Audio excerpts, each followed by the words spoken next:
Good morning everyone. कैसे बच्चों आप सब? पहला इंटरेक्शन ही है हम लोगों का और उम्मीद करता हूँ ये क्लास जो है थोड़ी बढ़ जाएगी। और आप सबके पास एक बुकलेट होगा, शायद यू विल हैव सीन, है ना? वो बुकलेट कौन सा है ज़रा एक बार रिप्लाई तो कर ही देना, ठीक है?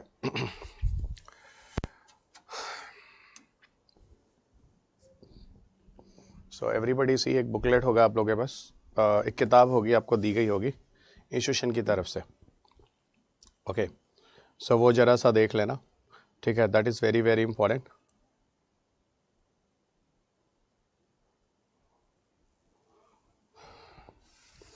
गुड मॉर्निंग बच्चों। देख सकता हूँ मैं आप सबको, आप सबके चैट मेरे सामने हैं।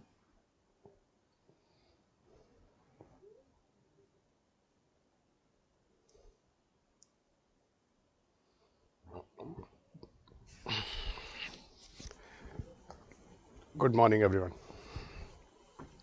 देखो एक छोटा सा पीडीएफ है, ओके? ये पीडीएफ मैं खोल रहा हूँ, ओके? और इस पीडीएफ में बहुत सारी चीज़ें हैं जो मुझे बतानी है, ठीक है? ओके, एक मिनट। इसमें काफ़ी चीज़ें बतानी है क्योंकि एक बार जैसे कि ना, जब whenever we are going to start the syllabus, so पहले ना हमें थोड़ा पता होना चाहिए, ओके, जिस एग्ज़ाम्स के बारे में हम जा रहे हैं, ओके?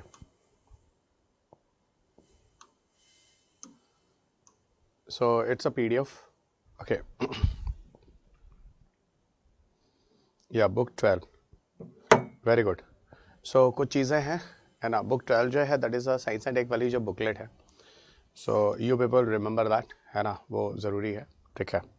और उसी को लेके I will complete this whole entire syllabus, ठीक है? ये पूरा इंटायर सिलेबस लेके कवर करने वाले हैं।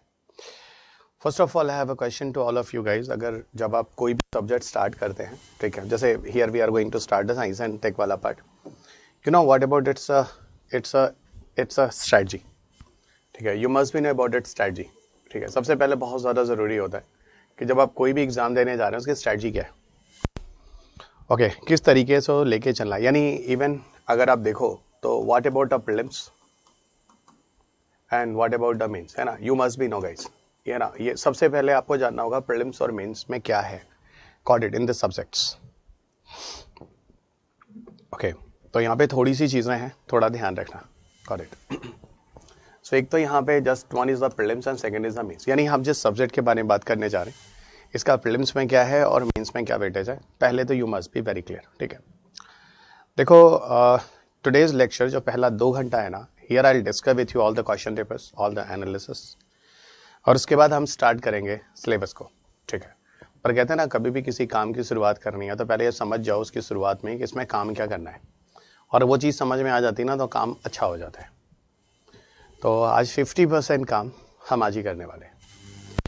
इसलिए करने वाले हैं क्योंकि पूरी स्ट्रेटजी को कैसे फॉलो करना है, क्या करना है, वो सारी चीज़ें आपको समझ में आ जाएगी।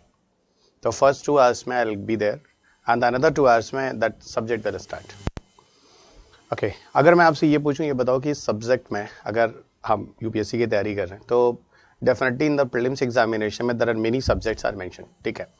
बहुत सारा चीज़ है, बहुत सारी चीज़ें हैं, तो बहुत सारे सब्जेक्ट्स हैं। उनमें से if I ask you guys कि जो प्रीलिम्स है उसमें जो साइंस है उसका वेट कितना है, मतलब वेटेज कितना है ओवरऑल? अगर 100 क्वेश्चन आपके पेपर में आते हैं, गॉट इट? अगर 100 क्वेश्चन आपके पेपर में आते हैं तो ये 100 क्वेश्चन में से कितने क्वेश्चन ऐसे हैं जो आपके प्रीलिम्स में साइंस से आ जाते हैं, ओके? देखो ये चीज़ें पहले दिन बहुत ज़्यादा ज़रूरी होती है क्योंकि अगर ये चीज़ें आप समझ जाते हो ना तो आगे आपको किस हिसाब से चलना है, you should be very clear, ठीक है? और कहते हैं किसी काम की शुरुआत अच्छी हो जाए तो आधा काम हो जाता है, मैंने भी आपको बोला। तो आज हम लोग ना आधा काम करने वाले हैं, अच्छे से आज आधा काम करने वाले हैं। तो चलिए स्टार्ट करते हैं। बैच जैसा स्टार्ट हुआ है ऐसे ही धीरे धीरे हम लोग इस चीज़ों को कंप्लीट भी कर लेंगे, ओके? इन चीज़ों को हम धीरे धीरे कंप्लीट भी कर लेंगे, गॉट इट? आइए, so one of my question is very simple guys. अगर मैं आपसे पूछूं कि what about the weightage of science in your prelims paper, तो कितने क्वेश्चंस ऐसे हैं जो आपके पेपर से जनरल साइंस से आ जाते हैं, got it? The first question is here. और सेकंड क्वेश्चन अगर मैं आपसे फिर वही पूछूं कि ये बताओ कि मेंस में इसका वेटेज कितना है, मेंस में इसका वेटेज कितना है, ओके, अगर हम मेंस की बात करें तो मेंस में कितने क्वेश्चन ऐसे हैं जो साइंस से आते हैं? तो सबसे पहले तो बात ये होती है कि मेंस में जो साइंस है वो कहाँ आता है। तो आई एम वेरी श्योर आप में से हर किसी को पता है कि मेंस में जो साइंस है वो कहाँ आता है। इट्स अराउंड है ना इन जीएस पेपर 3, है ना। आपको पता है ना जीएस के बहुत सारे पेपर हैं। अगर हम साइंस की बात करें तो in which paper you will get the importance of science, तो that is a GS paper 3, ठीक है। तो प्रीलिम्स में कितना वेटेज है, got it, the one part वो बात करेंगे। और मेंस में जो जीएस पेपर 3 है जिसमें साइंस आता है, ओके, उसके अंदर कितना वेटेज है मेंस के पेपर में। As you know guys that GS paper में अगर हम पेपर 3 की बात करें 250 मार्क्स आ देयर, ठीक है, 250 मार्क्स आ देयर। तो सीधी बात होगी भाई मेंस में आउट ऑफ 250 मार्क्स में से कितना वेटेज है जो साइंस एंड टेक का है, गॉट इट, साइंस का है। ये चीज़ें शुरुआत में जानना बहुत ज़्यादा ज़रूरी है। ओके, पहली चीज़ तो पहले तो हम इस पे बात करने वाले हैं, how much the questions that is a weightage of science in your prelims examinations and how much marks in your mains examinations from the science guys.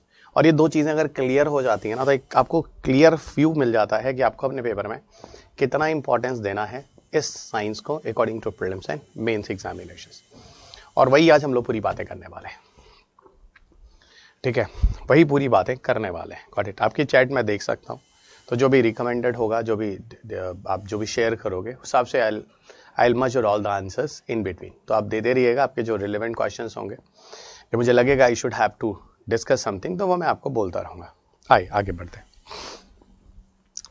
सो पहली बात तो ये हो गई कि प्रीलिम्स और मेंस में है ना वेटेज कितना है, ठीक है, जो आपको ये समझ में आ गया, the one part. Okay, prelims और मेंस का वेटेज आपको समझ में आ चुका है।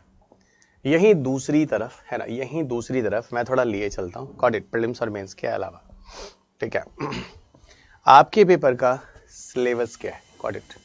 तो पहला मैंने आपसे पूछा कि भाई नंबर ऑफ क्वेश्चंस कितने हैं जो प्रीलिम्स में आ जाते हैं, और मेंस में अगर 250 मार्क्स है तो उसमें जीएस पेपर 3 में साइंस एंड टेक का वेटेज कितना है, गॉट इट। ये पहला क्वेश्चन था।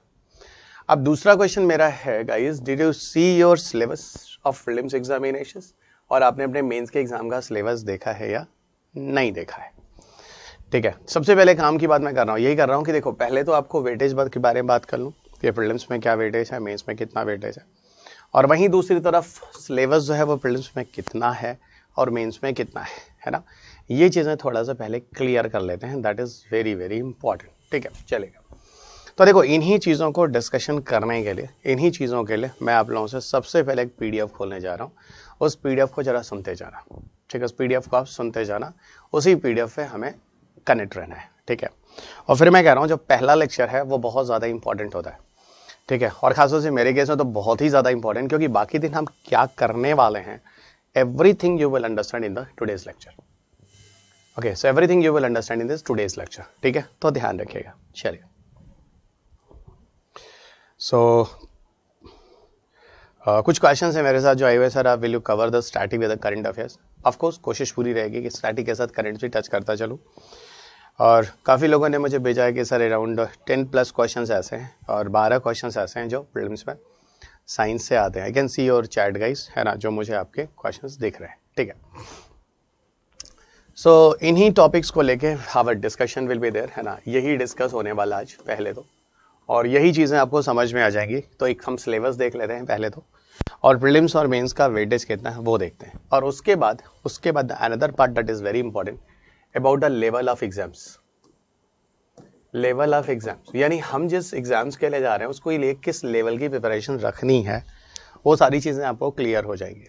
यानी ये कह लो ना, आज आपको ये बता दूंगा कि फिल इन द ब्लैंक्स क्या है, ओके, उसके अंदर क्या फिलिंग द ब्लैंक्स होना चाहिए, वो चीज़ आज पता कर लो, ताकि आगे के लेक्चर्स में आपको दिक्कत नहीं होगी, गॉट इट, आपको दिक्कत नहीं होगी।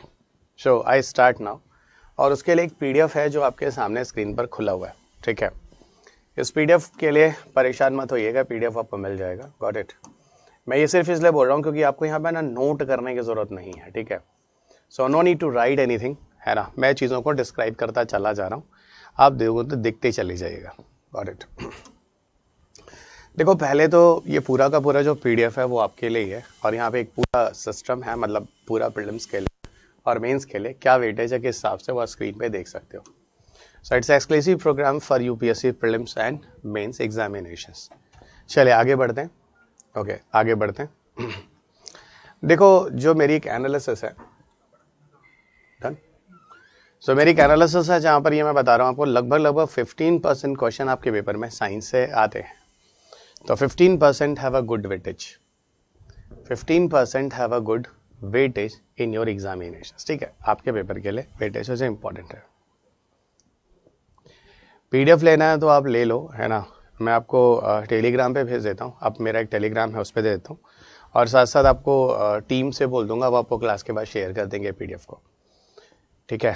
सो एक डॉक्टर रवि पी अग्रहरी करके एक ऑफिशियल एक टेलीग्राम है, उस पर मैं शेयर कर देता हूँ, वहाँ से ले सकते हैं। ओके, तो थोड़ा मेरा भी टाइम बच जाएगा, ओके, और आपका भी बच जाएगा। Got it. मैं शेयर कर देता हूँ, जस्ट अ मिनट।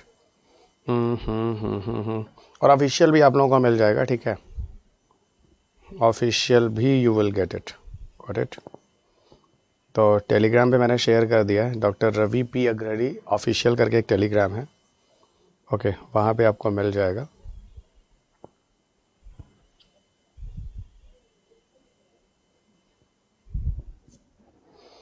ओके, और क्लास के बाद everybody will get on your WhatsApp group, जो आपका ग्रुप होगा वो आपको ऑफिशियली भेज दिया जाएगा।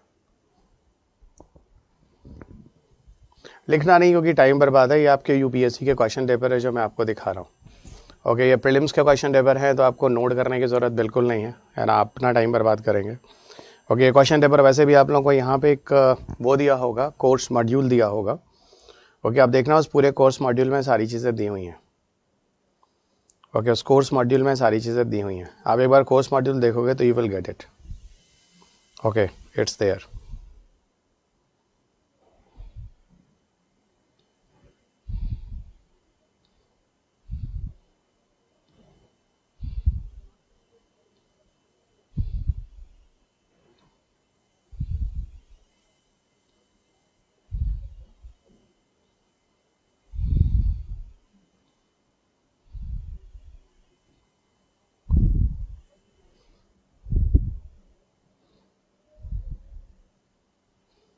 देखता हूँ, मैंने शेयर तो किया था कहीं।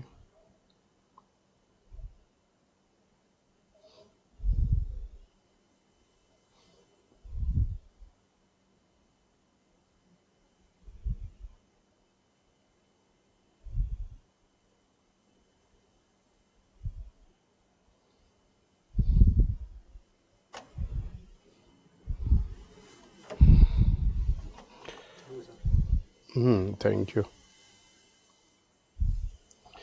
दे दिया है आपको, ऑफिशियली भी भेज दिया है, वो आपको ग्रुप पे मिल जाएगा। ठीक है,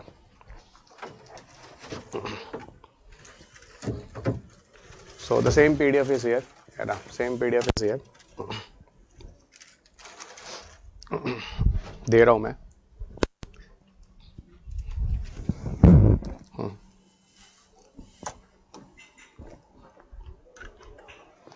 अंकित भाई को बोला ये एक पीडीएफ ना मैंने अभी जो शेयर किया है, ये कोलकाता वाले पूरे ग्रुप पे दे देंगे। ये वाला पीडीएफ उनके व्हाट्सएप पे है, जो भी लास्ट वाला शेयर हुआ है ये वाला, उनको ये वाला ग्रुप पे डाल देंगे। कोलकाता उनको दिया हुआ है, अंकित के पास है। ठीक है, बोलो ग्रुप पे दे देंगे। ठीक है,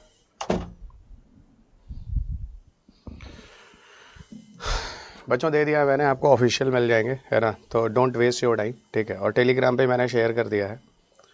ठीक है, आप वहाँ से भी ले सकते हैं, दोनों जगह। ठीक है, चलिए आगे बढ़ते हैं। फाइन, अब देखो इस पीडीएफ पे थोड़ा सा कनेक्ट हो जाओ। ठीक है, सो यहाँ पर सिर्फ इस पीडीएफ पे रहो, ज़्यादा इसमें दिमाग लगाना नहीं है। ये एक एनालिसिस है जो आप देख सकते हैं स्क्रीन पर। Those I brought from 11 to 2022, 21 नहीं लिखा हुआ है तो वो मैं मैनुअली लिख देता हूँ। कॉर्डिट इस पर पूरा का पूरा अगर हम 11 से लेके 22 तक की एक एनालिसिस करें, 21 और 22 में मैनुअली लिख दे रहा हूँ, 2021 में क्या हुआ है और 2022 में क्या हुआ है प्रीलिम्स के पेपर में। ठीक है, तो यहाँ आपको 13 क्वेश्चन आए हुए हैं, यहाँ आपको 17 क्वेश्चन आए हुए हैं। ये अगर हम पूरे 100 क्वेश्चन की बात करें, ओके स्क्रीन देखना, अगर हम पूरे 100 क्वेश्चन की बात करें तो आउट ऑफ 100 क्वेश्चन में से कितने ऐसे क्वेश्चन हैं जो साइंस से आते हैं। That syllabus is here.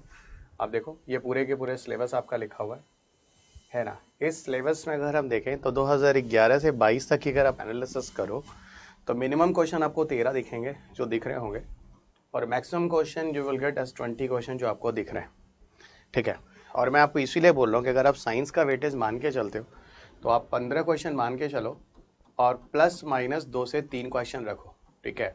यानी प्रीलिम्स में आपको साइंस से लगभग कितने क्वेश्चन आने वाले हैं, 15 question plus minus 2 to 3 question आने वाले हैं, ठीक है। तो ये चीज़ थोड़ा सा ध्यान रखना। और 15 question plus minus 2 to 3 question अच्छा वेटेज है, कम नहीं है ये। Okay, it has a good weightage, ये कम नहीं है चीज़, आप पहले से ध्यान रखिएगा। Okay, it has a huge number of weightage, ठीक है। और आगे लिए चलते हैं।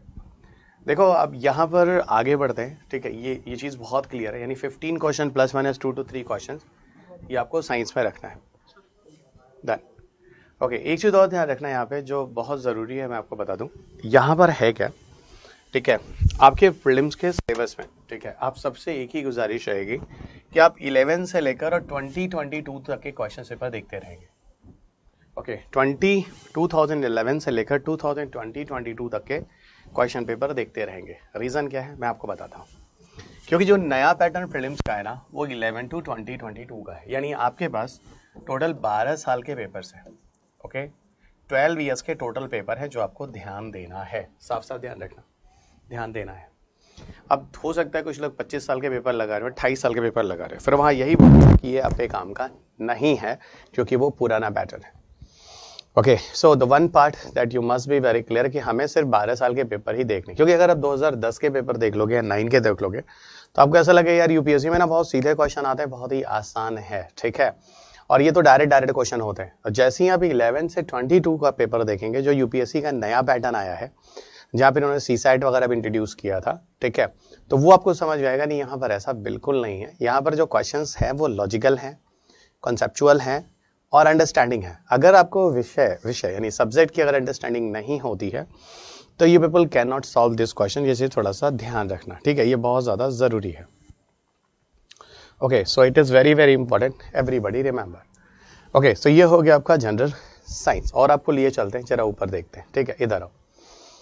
देखो अगर आप प्रीलिम्स के सब्जेक्ट की अगर एनालिसिस करो, ठीक है, सब्जेक्ट वाइज, ठीक है, सब्जेक्ट वाइज, एक बात मैं आपको पहले ही बता दूं, यूपीएससी के अगर प्रीलिम्स सब्जेक्ट की अगर आप सिलेबस देखने की कोशिश करोगे तो ध्यान रखना यूपीएससी प्रीलिम्स के सब्जेक्ट में सिलेबस जो है वो नहीं दिया है। उन्होंने सिर्फ और सिर्फ सब्जेक्ट के नाम दिए हैं। अगर आप आगे जाओ तो आपको दिख जाएगा इन्होंने प्रीलिम्स के सिलेबस में सिर्फ लिखा है जनरल साइंस, यानी कहने का मतलब है बहुत ही इनोसेंट सिलेबस दिया हुआ, बहुत ही मासूम सा सिलेबस यूपीएससी ने दिया हुआ है। अब आप मुझे बताओ अगर आपके सिलेबस में सिर्फ 2 वर्ड में सिलेबस लिख दिया जाए, ओके, जनरल और साइंस, तो ये बताओ क्या पढ़ोगे, ठीक है। और इन्होंने बिल्कुल नहीं लिखा है कि जनरल साइंस के अंदर क्या पढ़ना है। आप सबसे मैं एक क्वेश्चन पूछता हूँ, whenever you people have done your graduations, okay, whenever you have done your graduations, तो उसमें आप बताओ आपको कोई सिलेबस मिला था? बिल्कुल मिला था। क्वेश्चन पेपर कहाँ थे? उस सिलेबस के अंदर से थे। पर यूपीएससी के प्रीलिम्स में क्या है, यूपीएससी के प्रीलिम्स में only name of subjects are written, सिर्फ सब्जेक्ट के नाम लिखे हैं, पर सब्जेक्ट के अंदर क्या पढ़ना है ये यूपीएससी में दिया ही नहीं है। And this is the main problem in UPSC preparation. सबसे बड़ा खतरा यूपीएससी के प्रिपरेशन में यही है कि उसके अंदर क्या पढ़ना है उन्होंने लिखा ही नहीं है। Got it? उसमें क्या पढ़ना है उन्होंने लिखा ही नहीं है, और यही सबसे बड़ा खतरा है यूपीएससी की प्रिपरेशंस में, ठीक है। आप मुझे बताइए आप ऐसी प्रिपरेशन करने जा रहे हैं कि नहीं करने जा रहे हैं जहां पर आपके प्रीलिम्स में सिर्फ सब्जेक्ट के नाम दिए हैं, और यही है सबसे बड़ा खतरा दोस्त। आप में से काफ़ी स्टूडेंट्स ने देखा होगा, सर मेरे भैया है, मेरे चाचा है, he also prepared, he see prepared from long years, okay, और वो इतना पढ़ते हैं, इतना डेडिकेट है, इतना पैशनेट है, but whenever they are going to give the UPSC, आज तक सर 3 साल हो गए प्रीलिम्स भी क्वालिफाई नहीं हुआ। तो सर ज्ञान तो उनको बहुत है, कुछ ना कुछ पूछो वो आंसर दे देते हैं, लेकिन सर फिर उनके प्रीलिम्स क्वालिफाई क्यों नहीं हो रहा है? The simple reason is here guys, उनके पास ज्ञान है लेकिन उनके पास रिलेवेंट ज्ञान नहीं है। तो यहाँ पर बात जो फंसती है वो फंसती है रिलेवेंट और इरिलेवेंट की। अगर आपको इस प्रिपरेशन में रिलेवेंट के बारे में समझ में आ जाए कि एक्चुअल में यूपीएससी क्या चाहता है, तब तो यूपीएससी बहुत आसान है। नहीं तो ये एक ऐसा समुंदर है या एक ऐसा दलदल है जिसमें हम फंसते चले जाएंगे। ओके यहाँ पर देखो कई ऐसे बच्चे आते हैं जो पहले अटेम्प्ट में क्वालिफाई करके निकल जाते हैं, बहुत सारे ऐसे बच्चे होते हैं जो 6 अटेम्प्ट तक प्रीलिम्स भी क्वालिफाई नहीं करते हैं, और जो 6 अटेम्प्ट तक लगातार प्रीलिम्स क्वालिफाई नहीं कर रहे, उनके ज्ञान में कमी नहीं है, लेकिन उन्होंने बहुत कुछ फालतू ज्ञान भी ले रखा है जो यूपीएससी की डिमांड नहीं है। और ऐसा इसलिए हो सकता है क्योंकि आज से इतने सारे यूट्यूब, इतना सारा ऑनलाइन, इतने सारे टेलीग्राम, इतने सारी किताबें, इतने सारे फ्री पीडीएफ जो मिलने लगे हैं ना, उसमें आज की जनरेशन के साथ हो गया है क्या, बहुत बड़ा कन्फ्यूजन। और ऐसा कन्फ्यूजन हो सकता है आप में से भी काफ़ी लोगों के साथ, और आपके अगल बगल कई ऐसे लोग होंगे जो यूपीएससी की तैयारी कर रहे होंगे और जो काफ़ी दिनों से लगे होंगे और प्रीलिम्स क्वालिफाई नहीं हो रहा होगा। तो बात वही हो गई दोस्त, because next number is yours, और ये चीज़ आपके साथ भी हो सकती है। ओके, हो सकता है अगले साल आप भी पेपर में जाएं और पैनलाइज हो सकते हैं, आपके साथ गलत हो सकता है। इससे गलत होने के पीछे रीज़न जो होगा आपको इसी अंडरस्टैंडिंग से यहाँ पे समझना बहुत ज़रूरी है कि हमें अपनी प्रिपरेशंस में क्या रिलेवेंट और क्या इरिलेवेंट है, वो समझना बहुत ज़रूरी है। ओके और वैसे भी हम जिस एग्जाम्स में जा रहे हैं वहाँ पर हमें बहुत ज़्यादा ज्ञानी तो बनना नहीं, हमें उतना रिक्वायरमेंट चाहिए जितना कि यूपीएससी की डिमांड है। Got it. और यूपीएससी हमेशा एक बैलेंस बना के रखता है। Many peoples are here non science background also, है ना, बहुत अच्छे हैं जो साइंस वाले हैं, तो दोनों की एक बैलेंस बना के रखता है। ऐसा बैलेंस बनाता है कि साइंस वालों को भी यूपीएससी के लिए साइंस देखना पड़ता है, और नॉन साइंस वालों को भी, जो ह्यूमैनिटी बैकग्राउंड, उनको भी साइंस देखना पड़ता है, क्योंकि साइंस का लेवल उस लेवल का नहीं होता इस लेवल से आप समझते हैं। ठीक है। और एक बात और आपको मैं प्राउडली कह सकता हूँ कि मैंने इस सब्जेक्ट को सब्जेक्ट बनाया है, और पूरी इंडिया आज मेरी 1 लाख से ज़्यादा किताबें पढ़ता है। वही बुक जो आपको केएसजी की तरफ से दी गई है, यही वो बुक है जो मैकग्रा-हिल की 6th एडिशन की बुक है जो आपके पास है। यही वो किताब है पूरे इंडिया में पढ़ता है। आपको तो केएसजी की तरफ से दे दिया गया, but apart of this the other बच्चे जो आपके साथ तैयारी कर रहे हैं, वही किताब आपके कहने पर जाकर वो मैकग्रा-हिल की मार्केट से खरीदते हैं 6th एडिशन की बुक। तो आपको कुछ नहीं करना है, यही बुक है जो हर टॉपर्स भी रिकमेंड करता है, गूगल भी कहता है, अमेजॉन भी कहता है, और वही टीचर हूं मैं जो मैं आपको पढ़ा रहा हूं। तो आपको वही बुक दी गई है जो मैकग्रा-हिल की पब्लिकेशन से 6th एडिशन की बुक मार्केट में अवेलेबल है। That is for you people guys. ठीक है। सो आपको उसी से लग के रहना है और उसी को मेरे साथ पढ़ना है। Got it. तो आपको रेफरेंस मटेरियल में वही बुक है जो मैकग्रा-हिल की 6th एडिशन है जो केएसजी की तरफ से आपको दी गई है। ठीक है। चलिए अब मैं आपको धीरे धीरे और आगे लिए चलता हूँ, देखते रहिएगा। सो जनरल साइंस में आपको जो सिलेबस है, मतलब आप पेपर में जो सिलेबस है बहुत ही इनोसेंट सिलेबस है, इसीलिए मैंने आपसे कहा कि अब पेपर में अगर सिलेबस नहीं दिया है तो फिर सब्जेक्ट कैसे समझोगे। सब्जेक्ट समझने के लिए सिर्फ एक ही तरीका है और वो है क्वेश्चन पेपर। और मैं आपसे ये पूछूं, ये बताओ कि साइंस में कितने सब्जेक्ट आप पढ़ सकते हैं। तो आप बोलोगे सर साइंस में तो कम से कम 8 से 10 तरह की तो इंजीनियरिंग होती है, कम से कम 4-5 तरह के मेडिसिन में एमबीबीएस, बीडीएस, बीएचएमएस, बीयूएमएस करके बीएमएस आते हैं। ऐसे करते करते बहुत सारे ऑनर्स कोर्सेज होते हैं, physics, chemistry, biology, human sciences, mathematics, ऐसे ऑनर्स कोर्सेज। तो कम से कम बच्चा आपको इस सब्जेक्ट पे अराउंड 15 से 20 सब्जेक्ट मिलते हैं, 20 सब्जेक्ट अराउंड। और आप मुझे बताओ हिस्ट्री, ज्योग्राफी, पॉलिटी, इकोनॉमी, यहाँ तो you are getting only 1 subject. हाँ, यहाँ पे तो आपको हर 20 सब्जेक्ट ही साइंस में मिल जाते हैं। कितनी इंजीनियरिंग मिलती है, कितने मेडिसिन मिलते हैं, कितने ऑनर्स कोर्सेज मिलते हैं। तो यहाँ पर क्वेश्चन, जहाँ पर क्या है कि यहाँ पर you people have a maximum confusions, और यहाँ पर आप सबके साथ सबसे बड़ा ब्लंडर जो है यहाँ पे कंफ्यूजन्स बहुत ज़्यादा है। ओके, यहाँ सबसे ज़्यादा चीज़ क्या है, यहाँ पर आपको कंफ्यूजन बहुत ज़्यादा है साइंस में। और दूसरी चीज़ मैं आपसे एक बात और पूछना चाहता हूँ, अगर मान लो साइंस में हमें पढ़ना है तो जनरली आप साइंस में क्या पढ़ते हैं। तो जनरली आप साइंस में बायोलॉजी देखते हैं, फिजिक्स देखते हैं, केमिस्ट्री देखते हैं और टेक्नोलॉजी देखते हैं। टेक्नोलॉजी को I am telling as a applied areas. ठीक है, अप्लाइड एरियाज देखते हैं। तो हम जनरली साइंस में बायोलॉजी, फिजिक्स, केमिस्ट्री, टेक्नोलॉजी और, है ना, ये सारी चीज़ें देखते हैं जो अप्लाइड एरियाज होती हैं। ठीक है। अब यहीं पर जरा बात समझना, अगर मैं एनालिसिस करूं आपके सब्जेक्ट पेपर के हिसाब से, फिर मैं कह रहा हूं सिलेबस में कहीं नहीं दिया है कि they will ask the question from biology, physics, chemistry, applied. उन्होंने ऐसा कहीं नहीं लिखा है कि बायोलॉजी से क्वेश्चन पूछेंगे, फिजिक्स से क्वेश्चन पूछेंगे, केमिस्ट्री से क्वेश्चन पूछेंगे, कहाँ से पूछेंगे। They did not mention anywhere. लेकिन अगर आप क्वेश्चन पेपर की एनालिसिस करो तो आपको जो क्वेश्चंस मिलते हैं वो बायोलॉजी से मिलते हैं, फिजिक्स, केमिस्ट्री से और अप्लाइड एरिया से मिलते हैं। अप्लाइड एरिया का मतलब होता है दोस्त साइंस एंड टेक्नोलॉजी से। एक काम करते हैं ना, एक एनालिसिस कर लेते हैं। ठीक है, एक एनालिसिस कर लेते हैं, और यहाँ ना मैं 21 और 22 को मैनुअली लिख देता हूँ, है ना। 2021 और 2022 को मैं मैनुअली लिख देता हूँ। Got it, 2022। अब जरा यहाँ पे समझना। ठीक है, अब जरा यहाँ पे आप समझना, यहाँ पे नंबर ऑफ क्वेश्चन 13 है, यहाँ पर नंबर ऑफ क्वेश्चन जो है वो 17 है। So number of question 13 and number of question they are 17। ठीक है, अब जरा देखिएगा, बायोलॉजी से अगर आप नंबर ऑफ क्वेश्चन देखोगे तो 1 1 1 और ये पूरे के पूरे करीब यहाँ पे 2 है, सॉरी 2 है, 9 क्वेश्चन यहाँ से है, 1 क्वेश्चन यहाँ पे है, 0 0 यहाँ से और 16 क्वेश्चन यहाँ पे है। आप खुद स्क्रीन पे देख लो, यू विल अंडरस्टैंड एवरीथिंग। अगर आप 12 साल की एनालिसिस देखो, फिर मैं कह रहा हूँ मैं 12 साल ही दिखाता हूँ, 12 साल ही कराता हूँ, ठीक है, क्योंकि इसी पैटर्न के बेस पे यूपीएससी के क्वेश्चन आपके पेपर में आते हैं, ठीक है। सो 11 से 22 तक के अगर 12 साल की एनालिसिस आप कर लो तो आपको क्या दिखता है, ओके, क्या दिखता है। अगर आप देखो लगभग 17 क्वेश्चन आते हैं तो 16 क्वेश्चन आपको अप्लाइड एरिया से मिलता है, जो मैं आपसे कहना चाहता हूँ, ओके। 13 में से 9, 17 में से 16, 20 में से 19, 18 में से 18, 15 में से 13, 18, यानी कहने का मतलब अगर हम सिर्फ ये 2015-16 से लेकर अगर ये देख लें तो हमें ये तो आइडिया लग जाता है कि हमारे यूपीएससी में एक्चुअल में जो वेटेज है वो अप्लाइड एरिया का है। किसका वेटेज है? हमारी यूपीएससी में जो वेटेज है वो बचा अप्लाइड एरियाज का है, और हमें अप्लाइड एरियाज को काफ़ी अच्छा करना है, गॉट इट। तो हमें अप्लाइड एरियाज को काफ़ी अच्छा करना है, जो आप स्क्रीन पे देख सकते हैं, ओके। तो ये है आपके अप्लाइड एरियाज जो आपको अच्छा करना है, यहाँ पे आप में से हर कोई ध्यान रखेगा, got it. So everybody remember here you must have to improve your applied areas, ये काफ़ी इंपॉर्टेंट है, ओके। और ये मैं नहीं कह रहा, और एक बात फिर मैं बता रहा हूँ, आपके सिलेबस में कहीं नहीं लिखा है यूपीएससी ने कि I will ask the maximum number of question from applied areas, यानी टेक्नोलॉजी से पूछूंगा। उन्होंने ऐसा कहीं नहीं लिखा है, गॉट इट, उन्होंने ऐसा कहीं नहीं लिखा है। तो ये चीज़ थोड़ा सा ध्यान रखिएगा, ओके। अब आइए थोड़ा सा और आगे, लेकिन हाँ इस क्वेश्चन पेपर की एनालिसिस से बात आपको समझ में आ गई। एक चीज़ मैं आपसे और पूछता हूँ, एक बात बताओ, कभी सुना है कि साइंस में लोग बोले कि एनसीईआरटी कर लो?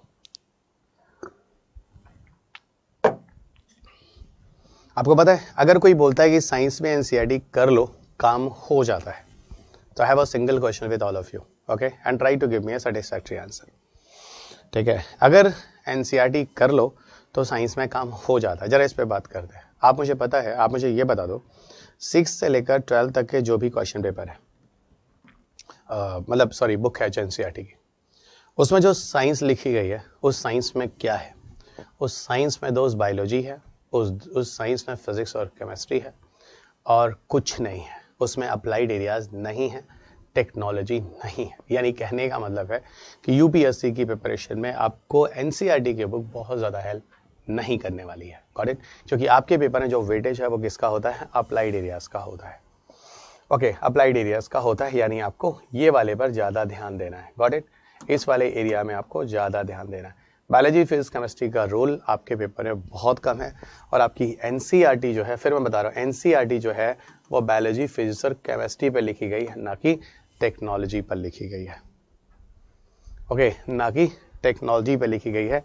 ये चीज़ थोड़ा सा ध्यान रखना आप, that is very very important, okay. एक तो पहली बात ये हो गई, आगे लिए चलते हैं आपको आगे की तरफ। प्रीलिम्स के बाद थोड़ी सी बात आपको मेंस की तरफ लिए चलते हैं, गॉट इट, मेंस की तरफ, मेंस की तरफ आते हैं। देखो मेंस में अगर हम एनालिसिस करें, फिलहाल यहाँ पे नंबर ऑफ क्वेश्चंस लिखा है but it's not fine, marks लिखना चाहिए, क्योंकि नंबर ऑफ क्वेश्चंस में ना हर क्वेश्चंस के वर्ड लिमिट्स अलग हैं और उसके हिसाब से मार्क्स के डिस्ट्रीब्यूशन भी अलग हैं। लेकिन एक चीज़ तो यहाँ पर है जो बहुत क्लियर आपको दिख रहा होगा, कि अगर आप वर्ड लिमिट्स की बात करेंगे तो आपके पेपर मेंस में 100 वर्ड्स, 150, 200, 250 वर्ड्स के क्वेश्चंस आते हैं, और अकॉर्डिंगली उनके मार्क्स होते हैं। 100, 150, 200, 250 वर्ड्स के क्वेश्चन आते हैं, और अकॉर्डिंगली उनके मार्क्स होते हैं 7.5, 10 मार्क्स, 12.5 या 15 मार्क्स। तो ये चीज़ ध्यान रखना कि आपके पेपर में वर्ड लिमिट्स इतने ही आने वाले हैं। एक बात और बता दूं, पूरे जीएस पेपर 3 में अगर हम 250 मार्क्स की बात करें, 250 मार्क्स में तकरीबन 50 मार्क्स प्लस माइनस 10 मार्क्स आपके पेपर में साइंस एंड टेक्स से होता है, ओके। सो करीब 40 मार्क्स से अराउंड 60 मार्क्स तक का जो वेटेज है वो आपके पेपर में साइंस एंड टेक्स से ही होता है। एवरीबडी रिमेंबर दिस, ठीक है, हर किसी को ये चीज़ ध्यान रखनी है। तो अच्छा वेटेज है, 50 मार्क्स को you people can not avoid it, okay, 50 marks को you people can not avoid it. और मैंने पहले भी बोला था, फिर भी बोल रहा हूँ, ठीक है, आप ही क्लास में मैंने बात अभी नहीं बोली, मैं बोल देता हूँ, एक मार्क्स का सवाल होता है दोस्त। एक मार्क्स से आपकी डेस्टिनी बदल सकती है। हो सकता है एक मार्क्स से आपका मेंस क्वालिफाई ना हो, एक मार्क्स से आपका इंटरव्यू फाइनल रुक जाए, एक मार्क्स से आपको आईएएस की जगह आईपीएस मिल जाए, तो एक मार्क्स को भी आप नहीं छोड़ सकते हैं। और यहाँ वैसे भी there is a weightage of how much is around 50 marks, तो आप यहाँ रिस्क तो बिल्कुल नहीं ले सकते हैं। एवरीबडी रिमेंबर दिस, ठीक है। चलिएगा, अब हम आपको और आगे लिए चलते हैं। अब आपको हम लिए चलते हैं थोड़ा सा क्वेश्चन पेपर की तरफ, ठीक है। और उसके पहले आपको एक चीज़ और बता दूं सिलेबस के बारे में। हम उस यूपीएससी की तैयारी कर रहे हैं जहां पर प्रीलिम्स का सिलेबस नहीं है, गॉट इट। और मेंस का सिलेबस है तो वो मैं आपको दिखाऊंगा मेंस का सिलेबस क्या है। So kindly see here guys, mains का सिलेबस क्या है मैं आपको दिखाता हूँ। तो प्रीलिम्स का सिलेबस दिया है जो कि इनकम्प्लीट सिलेबस है, बहुत ही इनोसेंट सिलेबस मैं बोलता हूँ इसको, 2 वर्ड में सिलेबस लिख दिया है। और वहीं जब हम मेंस के सिलेबस में जाते हैं तो यूपीएससी ने मेंस का सिलेबस थोड़ा सा क्लासिफाई किया है। और जीएस पेपर 3 में जो इन्होंने मेंस का सिलेबस क्लासिफाई किया है तो वो तो बनता है दोस्त, बोलना बनता है, ठीक है। एक तो है साइंस एंड टेक्नोलॉजी डेवलप, देखो पूरा का पूरा देखो जीएस पेपर 3 में क्या सिलेबस है, those you people can see here. Science and technology developments and their application in effects in everyday life, achievements of Indians in science and technology, indigenization of technology and developing new technology, पहली चीज। Okay, ये तो एक paragraph है जो official UPSC के syllabus में mains में फिर भी लिखा हुआ है। And the second paragraph syllabus is the awareness in the field of IT, space, computer, robotics, nano technology, biotechnology and issue related to intellectual property rights. Okay, ये वो सिलेबस हैं जो इन्होंने आपके पेपर में लिखा हुआ है, ठीक है। अब मैं आपको एक बात बताता हूँ, प्रीलिम्स का सिलेबस दिया नहीं है, मेंस का जो सिलेबस दिया है वो ठीक सिलेबस दिया नहीं है, ठीक है। तो मेंस का जो सिलेबस है वो ठीक सिलेबस है नहीं, तो प्रीलिम्स और मेंस का सिलेबस मैंने आपको बता दिया है, गॉट इट। अब इसमें थोड़ा सा और आगे बढ़ते हैं, ठीक है। इसमें हम लोग थोड़ा और आगे बढ़ते हैं, जरा देखना, ठीक है। इधर आइए, देखो आपके पेपर का जो सिलेबस है ना, ये मैं 11 चैप्टर्स आप सबको रिकमेंड कर रहा हूँ और यही 11 चैप्टर्स हैं जो सिर्फ आपको पढ़ने हैं। ओके, सो मैं एक बार बोल रहा हूँ, अपनी कॉपी और पेन पर 11 चैप्टर्स के नाम लिखे, कुछ तो लिखना पड़ेगा, राइट। ओके, इस पीडीएफ में से एक ही चीज़ लिखाऊंगा जो मैं अभी बोल रहा हूँ, right. Start and write it. पहले चैप्टर का नाम लिखो science and technology in India, तो right on the name of first chapter science and technology in India. Okay, science and technology in India, the first part. Okay, तो पहला हो गया that is science and technology in India, पहली चीज। दूसरा लिखो, okay, दूसरा है दैट इज एनर्जी, दूसरा चैप्टर है energy, so write the chapter is energy, energy. Third chapter है that is space technology, right everyone, space technology लिखो। Third chapter is space technology, okay, third is space technology. The four write down ICT, short में लिखो ICT। ICT का मतलब होता है information and communication technology, right, ICT। ICT is the information and communication technology, write down. So the fourth chapter is the information and communication technology. Fifth chapter write down that is defence technology, so fifth one is defence technology, write down, fifth one is defence technology. Okay, six chapter लिखना artificial intelligence, robotics and nano technology, right. Six chapter write down artificial intelligence, robotics and nano technology, write this. So chapter number 6 artificial intelligence, robotics and nano technology. Seven chapter is just write down IPR। IPR का मतलब होता है intellectual property rights, right, intellectual property rights and its related rights, right, intellectual property rights and its related rights. Okay, आठवां chapter लिखो that is particle physics. Eight chapter write down that is particle physics, right, eight chapter is the particle physics, right, eight chapter is particle physics. So eight chapter is the particle physics, okay, particle physics. Nine chapter लिखो that is called biotechnology, right दोस्त, है ना, biotechnology. The ninth is the biotechnology. The ninth is the biotechnology. 10th chapter is the health and disease, right? 10th one. 10th chapter is health and disease with various immunization program. So 10th chapter is a health and disease with various immunization program. So 10th chapter is a health and disease with various immunization program. The 10th one. The health and disease with various immunization program. And the last one it write down, that is a miscellaneous topic. So last one write down, that is miscellaneous topic. And next one, that is what? That is a miscellaneous topic. तो ये हैं आपके पूरे के पूरे 11 chapter जो आप screen पर देख सकते हैं. ओके, ये है पूरे 11 chapters, those you can see on screen. ठीक है, जो आप स्क्रीन पर देख सकते हैं. ओके, अब यहीं पर 2-3 चीज़ें और क्लियर कर दूं, ध्यान रखिएगा. बायोटेक और health and disease, some other faculty will take your class. Biotechnology, health and disease will be by your some other faculties, जो आप ही क्लास लेंगे.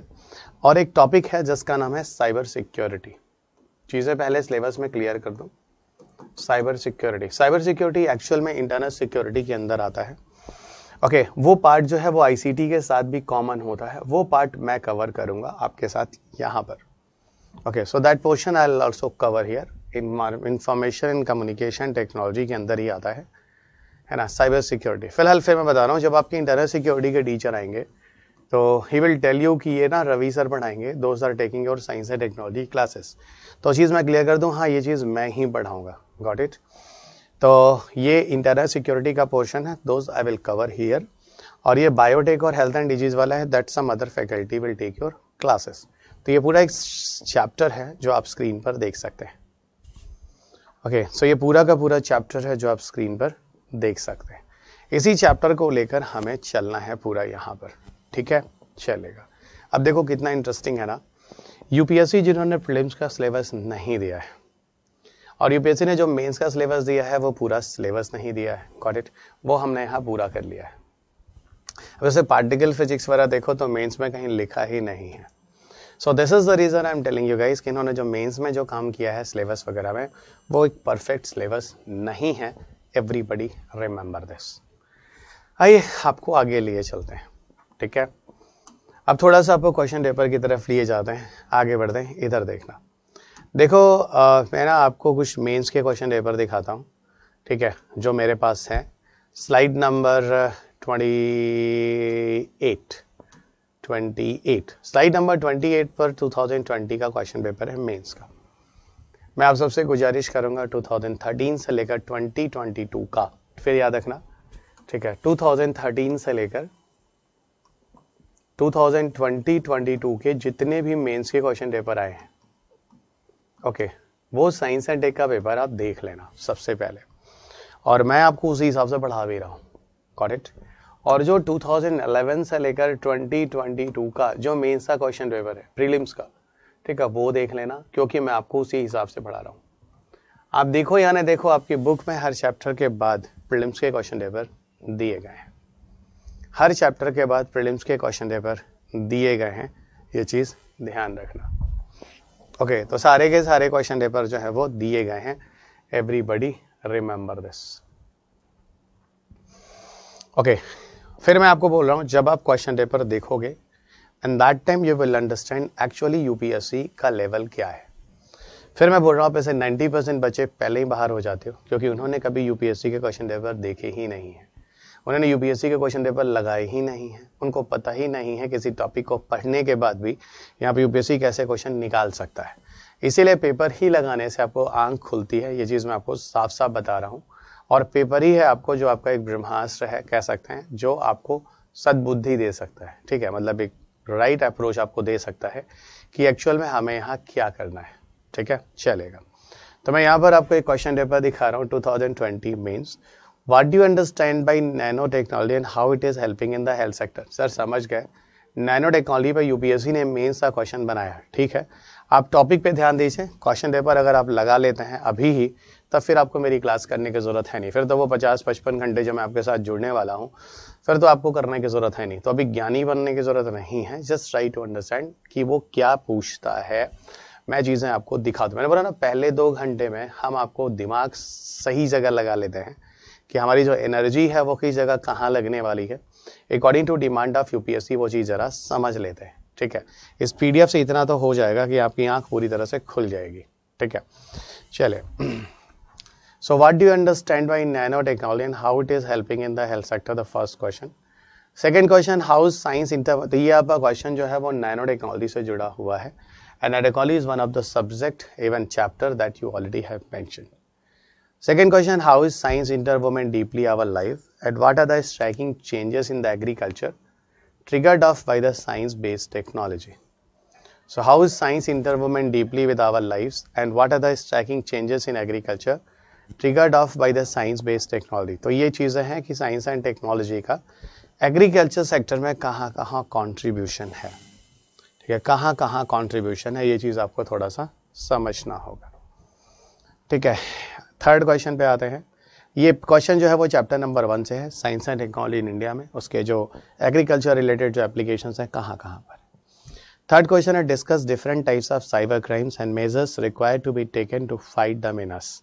देखिए साइबर क्राइम्स कितने तरह के होते हैं और उसको शॉर्ट करने के लिए, शट आउट करने के लिए किस तरीके की तकनीकियाँ या टेक्नोलॉजी हमें अडॉप्ट करनी है, ठीक है।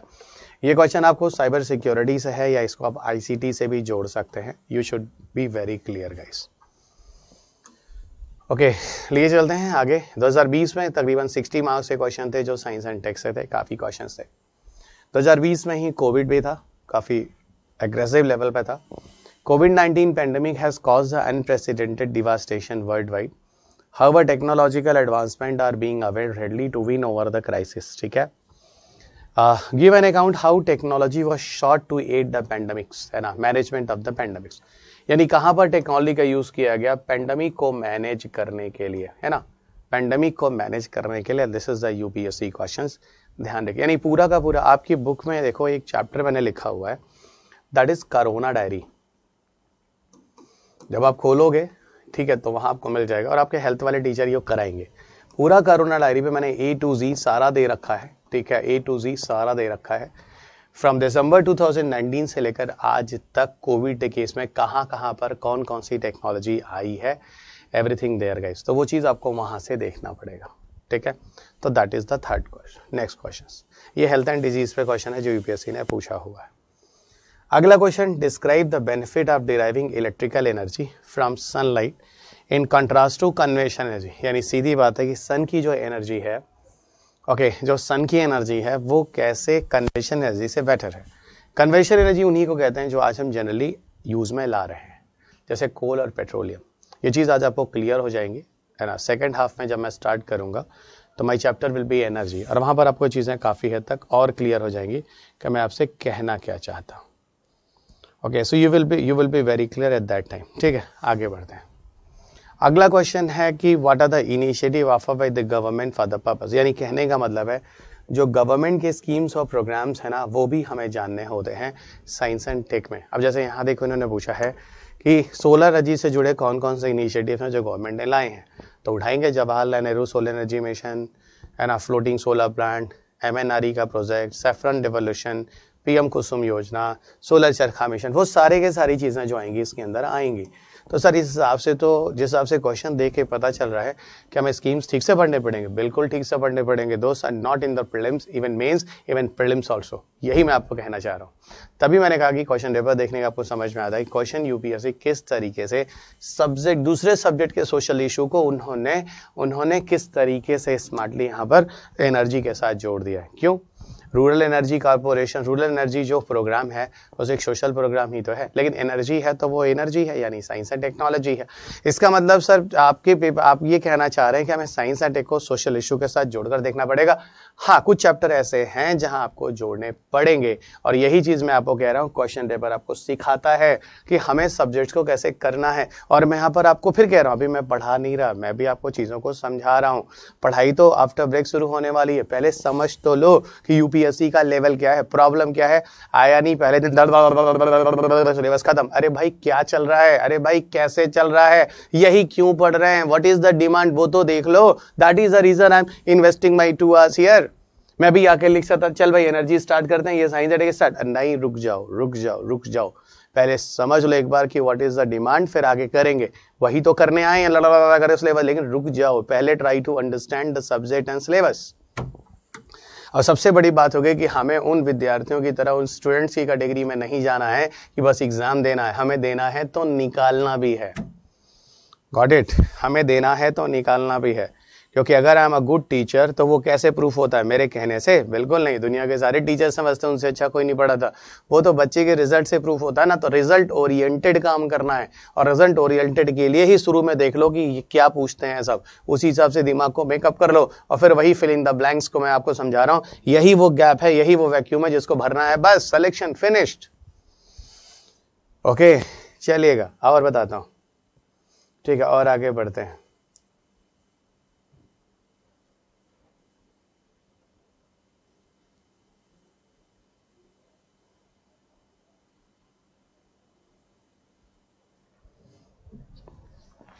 Okay so that is the UPSC mains 2021 22 के क्वेश्चन पेपर नहीं है, आप देख लीजिएगा, 1-2 साल के मैं आपको दिखा रहा हूँ बस, व्हाट इट।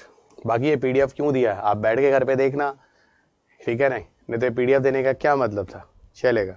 पर ये चीज़ें आपको पहले करनी चाहिए दोस्त। जब भी आप किसी भी सब्जेक्ट की तैयारी शुरू करते हैं तो आगे बस उसका सिलेबस और उसके क्वेश्चन पेपर आपको देखे होने चाहिए, नहीं तो बस आप भी 5 लाख बच्चे एग्जाम दे रहे हैं ना, उन्हीं 5 लाख बच्चों में से मैक्सिमम बच्चों की तरह बस पढ़े जा रहे हैं, और जो बस पढ़े जा रहे हैं उनका सिलेक्शन नहीं होता है जब अब तक आप ठीक से नहीं पढ़ेंगे, ठीक है, चलेगा।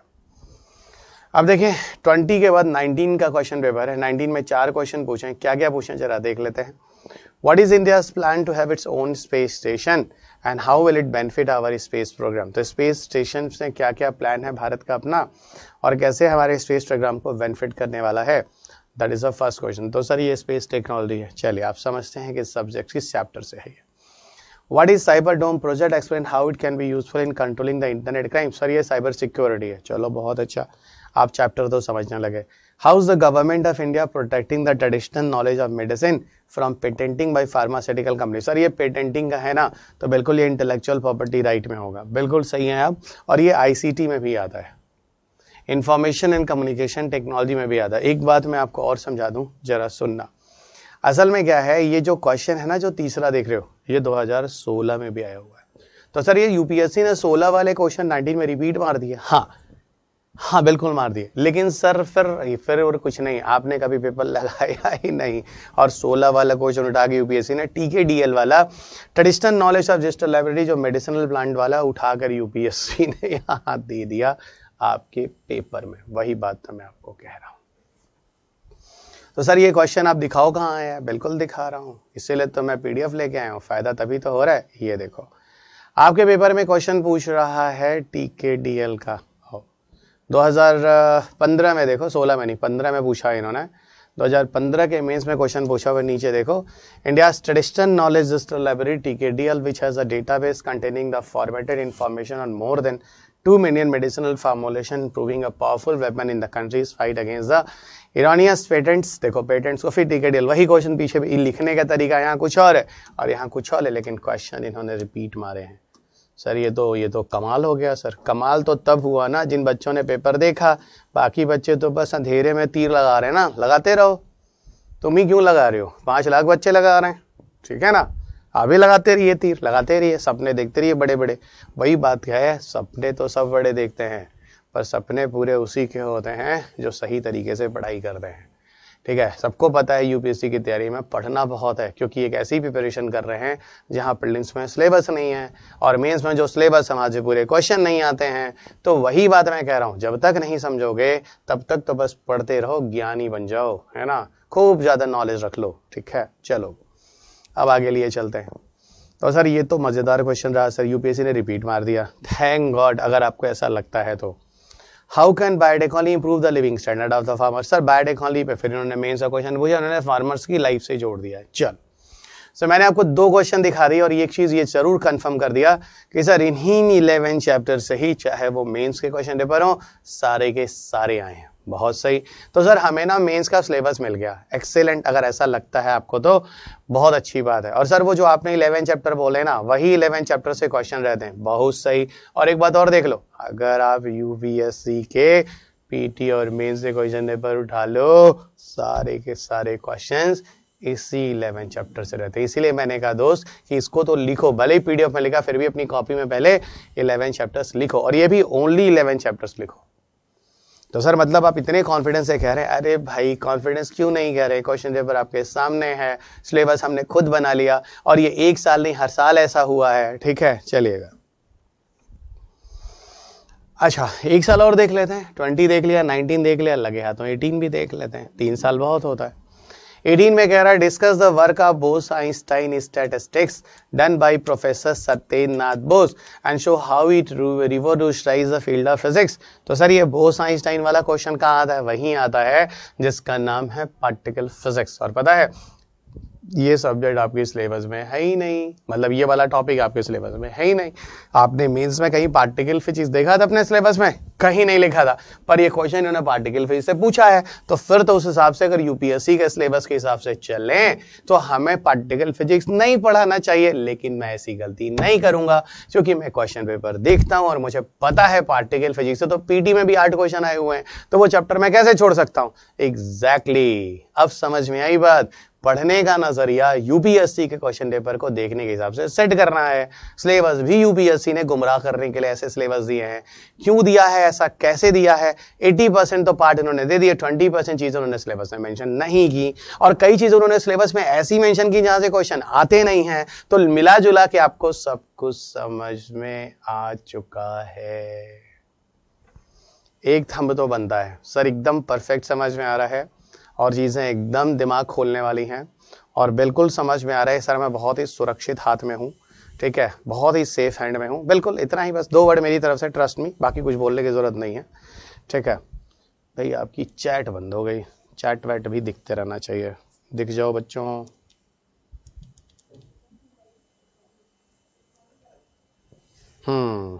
चलिए तो रिस्पॉन्स दिया करो भाई। देखो जो शांति में आप लोग बैठते ना मज़ा नहीं आता, आवाज़ कुछ ना कुछ आते रहनी चाहिए। आई लाइक दिस कि आवाज़ कुछ ना कुछ होती रहनी चाहिए, ठीक है, बहुत अच्छा, एक्सेलेंट एक्सेलेंट एक्सेलेंट एक्सेलेंट। आवाज़ फिर मैं कह रहा हूँ, देखो ना मैं बहुत शांति वांति वाला ना क्लास में मुझे पसंद नहीं है। अगर थोड़ी देर के लिए शांति रहती तो मुझे लगता है कि आप सो गए हैं, आप खो गए हैं। इसलिए बीच में जब मैं आपको क्वेश्चन पूछूं तो जवाब मुझे चाहिए। मज़ा तभी आता है, तब तो लगेगा कि सर मेरे सामने होके हमें पढ़ा रहे हैं। बहुत बढ़िया, कुछ लोगों ने थम तो दिया, बहुत अच्छा, जुड़ के रहिए। और एक बात और, बहुत फ़ायदे की चीज़ हूँ आप लोगों के लिए, ये मैं बता दे रहा हूँ, बस पकड़ लीजिए मुझे ढंग से, और छोड़ने तो मैं भी नहीं दूंगा आपको। अगर आप मेरा उंगली पकड़ते हैं तो मैं आपका हाथ जरूर से पकड़ लूंगा। अगर आपने मेरी उंगली भी नहीं दिया अपने आप को पकड़ने के लिए तो भाई मैं आपकी हाथ को कैसे पकड़ूंगा, मतलब कैसे आपकी मदद कर पाऊंगा। चलिएगा, तो सर ये तो कमाल हो गया, यूपीएससी ने तो सिलेबस के बाहर क्वेश्चन दे दिया। थैंक गॉड अगर आप ये चीज़ों को समझ रहे हैं, बहुत अच्छा बहुत अच्छा। चलेगा, ओके, और आगे लिए चलते हैं आपको। चलो दोस्त, okay, come here. Why is there so much activity in the field of biotechnology in our country and how this activity benefited the field of biopharma? ठीक है, हमारी कंट्री में बायोटेक्नोलॉजी की इतनी सारी कोशिशें क्यों चल रही हैं, and how it is beneficial in the biopharma यानी मेडिकल सेक्टर में, what is application of biotechnology, just उस पर बात करनी है। Got it, that is the question. चलिएगा, अच्छा, with growing energy need should India keep on expanding its nuclear energy programme, ठीक है, discuss its fact and fears associated with the nuclear energy. तो ठीक है, ये क्वेश्चन जो है न्यूक्लियर एनर्जी पे पूछा गया है और उसके एडवांटेजेस एंड डिसएडवांटेजेस पूछे जा रहे हैं, यानी फैक्ट्स और फियर्स पूछे जा रहे हैं, ठीक है, न्यूक्लियर एनर्जी के कौन कौन से हैं। तो ये सारी चीज़ें हैं, ये आपके मेन से क्वेश्चन पेपर है 2018, ये देख लेना 18, 19 और 20। ओके, अब लिए चलते हैं आगे की तरफ। अब आपको ये ना 1 साल के प्रीलिम्स के पेपर दिखा देता हूँ। इधर देखो, 21, 22 का नहीं है यहाँ पे, कोई बात नहीं, हो या ना हो, 1 साल के पेपर्स तो मिल रहे हैं ना देखने के लिए। चलो यहाँ पे ना मैं आपको 1 साल के पीटी के क्वेश्चन दिखाता हूँ, ठीक है, just to show you the prelims का क्वेश्चन, ठीक है। ओके, आइएगा। So now we are here into the UPSC prelims 2020 ये क्वेश्चन पेपर देखो, ठीक है। देखो पहला क्वेश्चन क्या देख रहे हैं, 2020 में क्वेश्चंस कितने थे, 17 क्वेश्चंस थे। पता है आपको भी मैं ना ऐसे ऐसे क्वेश्चन दिखाऊंगा जिसके क्वेश्चन का आंसर हर कोई लगा सकता था बिना मुझे पढ़े, बिना मुझे सुने, only because of IQ। Sir क्या यूपीएससी ऐसे क्वेश्चन भी देता है जिसमें पढ़ने की जरूरत नहीं होती है, थोड़ा सा मेरा दिमाग अगर थोड़ा सा होशियार हो तो मैं खुद कर लूंगा। बिल्कुल दोस्त, उस तरह के क्वेश्चन भी आपको दिखाता हूँ मैं, ठीक है। इसीलिए मैंने कहा ना, क्वेश्चन ही आपका सब कुछ है, और मैं इसी क्वेश्चन पेपर को समझ चुका हूं और इसी हिसाब से मैं आपको पढ़ा रहा हूं, ठीक है। नहीं तो बस आप भी टाइम पास करो, मैं भी टाइम पास करूं, सिलेबस हो गया। और साइंस एंड टेक में तो और भी कुछ नहीं लिखा, कोई एनसीईआरटी की बुक तो आती नहीं है, ठीक है। एक ही वो बुक आती है जो इंडिया में आती है, जो आपके पास है, ठीक है, जो आपको पढ़ना है, वही पूरे टॉपर्स पढ़ते हैं, और वही पूरे इंडिया में 1 लाख बच्चे पढ़ते हैं, जो किताबें आप पढ़ रहे हैं, चलेगा। और केजी ने आपको मेरी 2 किताबें दी होंगी, पहले आप साइंस टेक पढ़िए, ठीक है। एक मेरी इन्वायरमेंट की भी बुक आपको मिली होगी, वो भी मैकग्रा-हिल की 2nd एडिशन की बुक है, जो आपके हाथ में, पढ़िएगा जरूर अगर साइंस टेक से आपको समझ में आ गया तो, ठीक है। ये परमा कल्चर और कौन कौन से कल्चर वल्चर वाले question, social cost of carbon कहीं नहीं मिलेगा किसी भी बुक में जो आप पढ़ रहे हैं, इन्हीं 2 बुक को पढ़ लीजिए, आपका काम हो जाएगा। चलिए अब देखो दोस्त, यहां पर आपको लिए चलते हैं।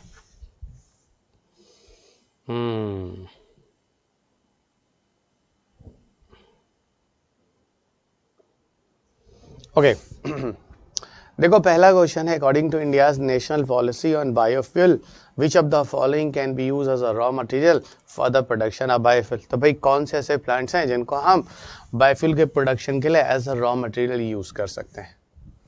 तो सर रॉ मटेरियल के लिए हम यूज कर सकते हैं, बिल्कुल। किन किन प्लांट्स को बताओ, cassava, damage wheat grain, groundnut seeds, horse grain, rotten potato, sugar. तो सर क्या इस तरह के नाम हमें याद करने पड़ेंगे? नहीं, बिल्कुल नहीं। ऐसे तो फिर आप अगर ये 6 नाम रट लोगे, अगली बार 6 दूसरा दे देगा। आपने वो 6 भी रट लिए 12, तो अगली बार वो 6 तीसरा दे देगा, और वो भी रट लिया तो अगला 6 चौथा दे देगा। तो सर इस हिसाब से तो ये क्वेश्चन फंसा देगा, नहीं फंसाएगा, लॉजिक लगाना है बस। कैसे लॉजिक? अब जैसे मैं आपको एक बात समझाता हूँ, बायोफ्यूल क्या होते हैं, जो प्लांट से जो फ्यूल बनते हैं, सिंपल लॉजिक है, ठीक है। मैं सिर्फ आपको बता रहा हूँ, यूपीएससी का आंसर करने के लिए थोड़ा सा लॉजिकल होना पड़ेगा। अगर आप में अंडरस्टैंडिंग है, प्रेजेंस ऑफ माइंड है, आप लगा सकते हैं, ठीक है। अब जैसे एक बात बताओ, कितने लोग ऐसे हैं जो ग्राउंडनट की सीड को गाड़ी में भरकर और पेट्रोल की तरह यूज करना चाहते हैं? सर हम तो बिल्कुल यूज नहीं करेंगे, क्योंकि ग्राउंड नट की जो सीड से जो ऑयल मिलता है ना सर, वो 200-250 रुपए लीटर है सर। अच्छा, तो मतलब ग्राउंड नट का ऑयल महंगा है, इसलिए आप गाड़ी में नहीं डालोगे, गाड़ी का तो सस्ता पड़ जाएगा, ठीक है। यानी आपने कहा कि सर हम ना आईक्यू से समझ रहे हैं आप कहना क्या चाह रहे हैं, बहुत सही। लेकिन हाँ, ग्राउंडनट सीड का ऑयल पक्का हम अपनी गाड़ी में डालेंगे उस दिन जिस दिन मोदी जी के राज में हमारे पेट्रोल का रेट 250 रुपए लीटर हो जाएगा। तो सर इसका मतलब आप इनडायरेक्टली ये हिंट कर रहे हैं कि अभी इस राज में 105 रुपए 110 रुपए है, तो अभी तो चल जाएगा, लेकिन जिस दिन इसका प्राइस होगा ग्राउंडनट से आगे हो जाएगा पेट्रोल का, उस दिन ग्राउंडनट को खाने की जगह हम गाड़ी में डालेंगे। सुनो, आप ही मत डालो, मैं भी डालूंगा, ठीक है। एग्जैक्टली सर, हमें इनडायरेक्टली समझ में आ गया कि आपने यहाँ पर आईक्यू क्या दिया। सर ये तो लॉजिकल क्वेश्चंस हैं, बिल्कुल सही है, एकदम लॉजिकल क्वेश्चंस हैं दोस्त, कि ग्राउंडनट सीड को आप तेल की तरह डालोगे, खाओगे, या फिर गाड़ी में डालोगे। सर बिल्कुल हम उसको गाड़ी में डालेंगे, क्योंकि कार के अंदर, अरे सॉरी बिल्कुल नहीं डालेंगे, क्योंकि कार के अंदर वाला पेट्रोल 100 रुपए है और एक ग्राउंडनट वाला 250 रुपए का। तो सर यहाँ तो लॉजिक देखना था, और देखो यहाँ ग्राउंडनट सीड वाला ऑप्शन जो है पूरी तरह से गलत होगा।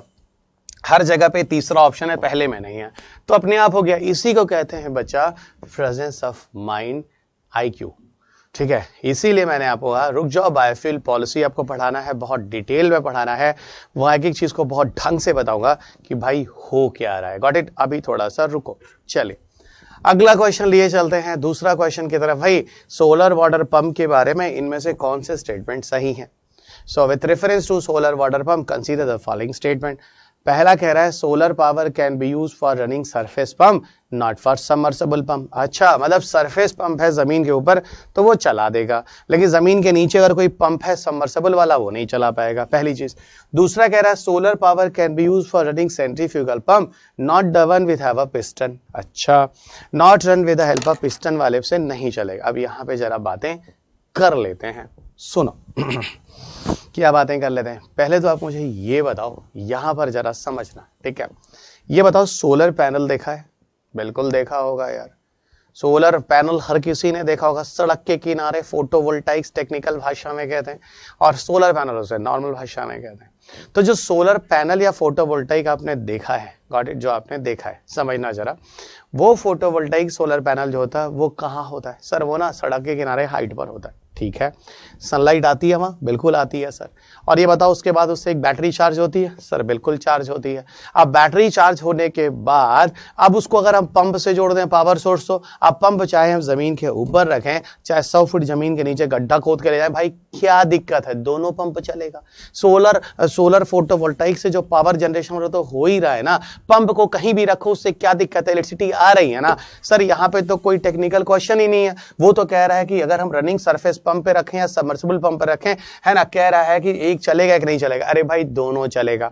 तो सर ये तो आईक्यू का क्वेश्चन, इसमें तो कोई पंप का लेना देना ही नहीं है। यहां अगर हमको ये समझ में आ जाए कि सोलर फोटोवोल्टाइक जो है, जो सर आप ऐसे मत बोलिए सर, हम ऑलरेडी जानते हैं सर, हमारे गांव में, हमारे शहर में, जहां हम कोलकाता और आसपास के हैं सर, हर जगह पे हमारे यहाँ काफी जगहों पे सड़क के किनारे, है ना, हमारे गवर्नमेंट में यहाँ पर सोलर, है ना, पैनल वैनल लगा रखे हैं। बहुत सही।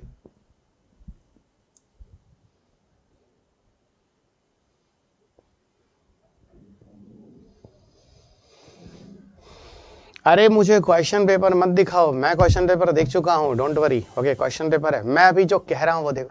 देखो ऐसा है, मेरे साथ चलो, ठीक है, भागो नहीं, मैं ही आपको भगाऊंगा, भागो नहीं, मैं ही आपको भगाने आया हूँ, ठीक है, आपको भगाऊंगा। अभी रुक जाओ, अभी मत भागो, साथ साथ चलो, ठीक है, चलो। Oh English languages, I love to speak in English. वो तो आई थॉट कि it's a Bengal, so I started to speak in Hindi. Okay, Hindi नहीं, bilingual, I am happy to speak in English, wow, I love it. So don't worry, I will not like to speak a single word in Hindi, be comfortable, okay, but I don't think so other people will have a problem right now. Okay, fine. So listen me in English languages completely. Okay, fine. So it's the second question. So solar power can be used for running surface pump, not for submersible pump. I hope you people very clear. Okay, so ultimately the question is very interesting here. UPSC made a question paper. It's a general IQ based questions. Go on the second one. Solar power can be used for running centrifugal pump, not the one with have a piston. See guys, again have a question where UPSC examiner try to make you fool. Okay, that this pump is running, not this pump is running. Very simple, very simple. You just try to understand the logic, guys. See, solar power is running all type of pumps. The reason is very simple. The solar power system already is up to some height and they are going to charge the battery every moment of time. So if they are going to charge the battery every moment of time, so what will come there? I hope you people can understand. Sir, every battery is getting charged in the process of sunlight. Okay, fine. So that is here, even the neither 1 and not 2, both statement will be wrong here. Fine, both statement will wrong here. Come on the third questions. Third question is very interesting and I can tell you guys, third question is repeated in UPSC examination twice and thrice. Okay, now what about the third questions? Coal ash contain arsenic, lead and mercury. The first statement, coal ash contain arsenic, lead and mercury. Second, coal fire power plant release sulfur dioxide and nitrogen oxide into the environment, and highest content is observed in Indian coal. Okay, highest content is observed in Indian coal. So now you just come here guys, what are here? See, the one part, coal ash contain arsenic, lead and mercury. It's a totally entire the new questions, the one part. The second one, the coal fire power plant release sulfur dioxide and nitrogen oxide. It is a repeated questions. The same question as UPSC also asked earlier in 2011. And third part is the highest content is observed in the Indian coal. That is the question paper that UPSC asked in 2013 around. 13 question. So sir, according to you, the question number 2, the option statement number 2 is a UPSC earlier question, definitely, and the option number 3 UPSC also earlier question 2013-14, exactly.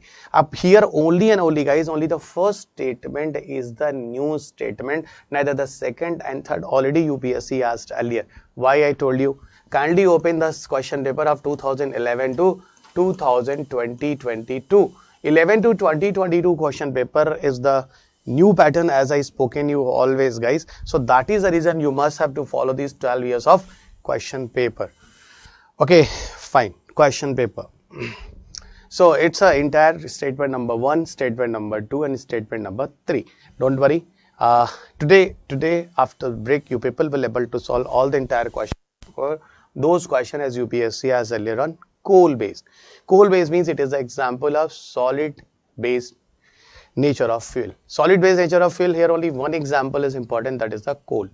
and then later on we go to the liquid nature of fill and gaseous nature of fill. All entire discussion I will do today. Wait guys. So it's a question number 3, that was a UPSC question in 2020. If you guys will go on the question number 4, as it is also the question paper, but it's interdisciplinary nature. As UPSC asked the question from biochar, what is the use of biochar in the farming? See, one thing I just want to tell you guys, this question is still UPSC repeated 3 times. Once in UPSC 2012, 11, 12 around, the question came with the name of biomass gasification. Further, the same question is repeated in 2019 with the name of pyrolysis. And the question repeated in 2020, that is what? That is the biochar. Okay, in 2011-12, those questions UPSC asked, it was biomass gasification. Okay, biomass gasification, here in this case, we people are doing the pyrolysis process. And pyrolysis process is the very advanced process. Okay, that was earlier the technology 2011 UPSC question. In the case of biomass gasification, those pyrolysis process people are doing. Here those byproduct form, that byproduct is called biochar, and biochar was UPSC question in 2020. Again I repeat guys, biochar is an interdisciplinary topic. Why interdisciplinary topic? It is connecting with the science and tech, it is connecting with the environment, and it is also connecting with the agriculture. The reason here have a lot of nitrogen phosphorus rich compound. This nitrogen and phosphorus rich compound, we can use them as a what? As a fertilizer. So it's a okay, it's an entire concept here. Okay, it's an entire concept here. That is the biochar based question those UPSC asked. Okay, fine. So don't worry, this topic I'll cover here in the case of the energy chapter. Okay, in the case of energy chapter. Now we'll go towards the 5th question. The 5th question is, in India's, why are some nuclear reactors kept under IAEA safeguards while others are not? So some of the nuclear reactors, those are running in India. It's a part of again the energy, and the name of chapter is nuclear energy. So in the nuclear energy, as UPSC asked the questions, like some of the nuclear reactors are under IAEA safeguards and others are not. So what will be the answer here in this case? So I'll explain with you guys in the case of nuclear diplomacy. Like yes, we people are following the IAEA, and we opted IAEA from 2007 onwards. Okay, so people opted this IAEA. Somebody have a problem in Hindi and bilingual. Somebody have a problem in English languages. Do one thing, half my cut for Hindi medium and half cut for English medium. Okay, how interesting it is. Okay, let me discuss. So that question I'll discuss in the case of nuclear diplomacy wala part. See, next question number 6, as UPSC asked the questions, with reference to visible light communication technology, which of the following statement are correct? See, this visible light communication earlier UPSC also asked in 2016. In 2016, UPSC asked the question with the name of Li-Fi. Same question UPSC has repeated in 2020 prelims with the name of visible light communication. Actually, visible light communication is another name of Li-Fi technology. Li-Fi is a 2016 and visible light communication in 2020. What you got it? So literally what you told me here, if you people will solve, okay, if you people will solve 11 to 2020 question paper, so lot of the topic I can connect very easily with the recent updates of UPSC examination, definitely. Okay, definitely. So it's with reference to visible light communication technology, which of the following statement are correct? I hope you people will understand this topic. Under ICT, I will explain with you Li-Fi. Li-Fi is a light fidelity. Okay, Li-Fi is a light fidelity. Okay, Li-Fi is a light fidelity. Okay.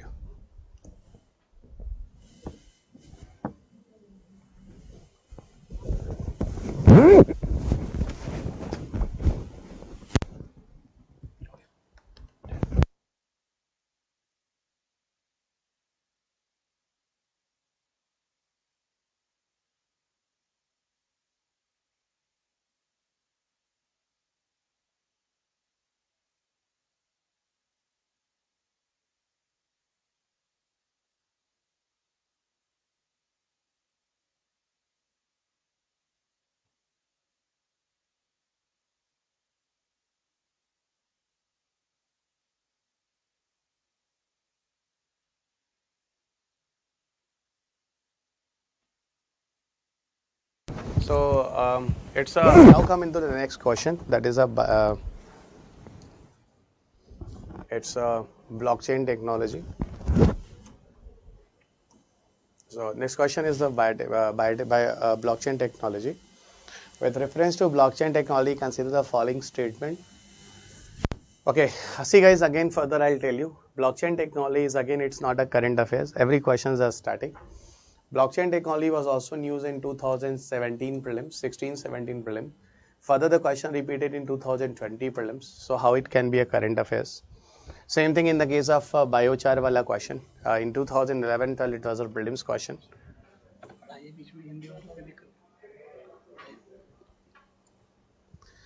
Okay. So I think bilingual is more comfortable. Fine. So थोड़ा सा Hindi English दोनों मिला के बोलता हूँ. Okay. Fine. So it's a blockchain technology. Blockchain technology पे question इसके पहले भी आए हुए in 2017. And again the question paper UPSC has from blockchain technology in your paper. Okay, question दोनों हो रहा है.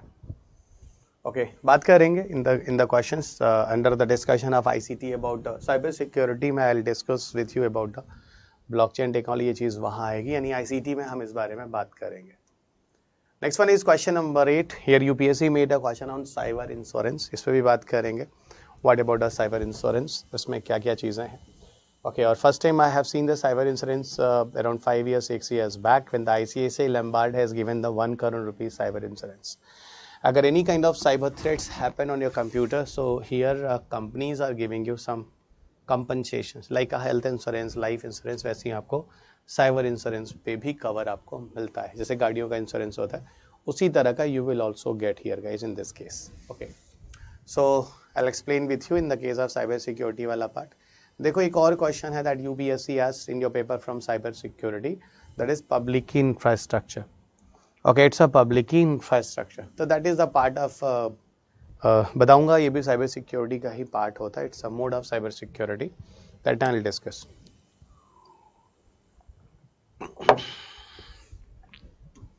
After it, you come into the 10th questions. Here the UPSC asks the question about what about the use of drones. Okay, what about the use of drones?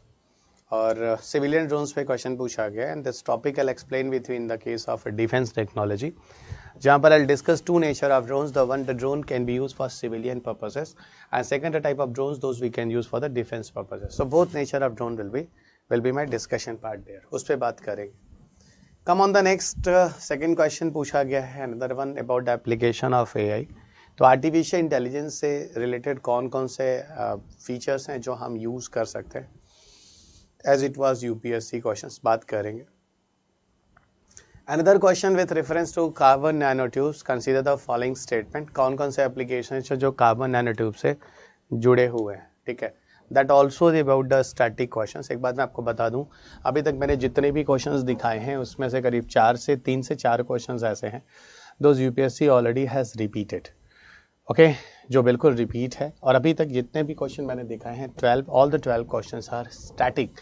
इसमें से कोई भी ऐसा question paper नहीं है जो 2020 में न्यूज़ में रहा हो जिस पर यूपीएससी ने क्वेश्चन बनाया हो. Got it? जिस पे यूपीएससी ने क्वेश्चन बनाया हो. तो ये चीज़ थोड़ा सा ध्यान रखना. Okay, UPSC generally asking a question that is subject related and concept based. Okay, subject related and concept based, everybody remember. Okay, आगे लिए चलते हैं. Question number 13. Question number 13 UPSC has repeated the questions, और ये question जो है आपके paper में पार्टिकल फिजिक्स से आया हुआ है.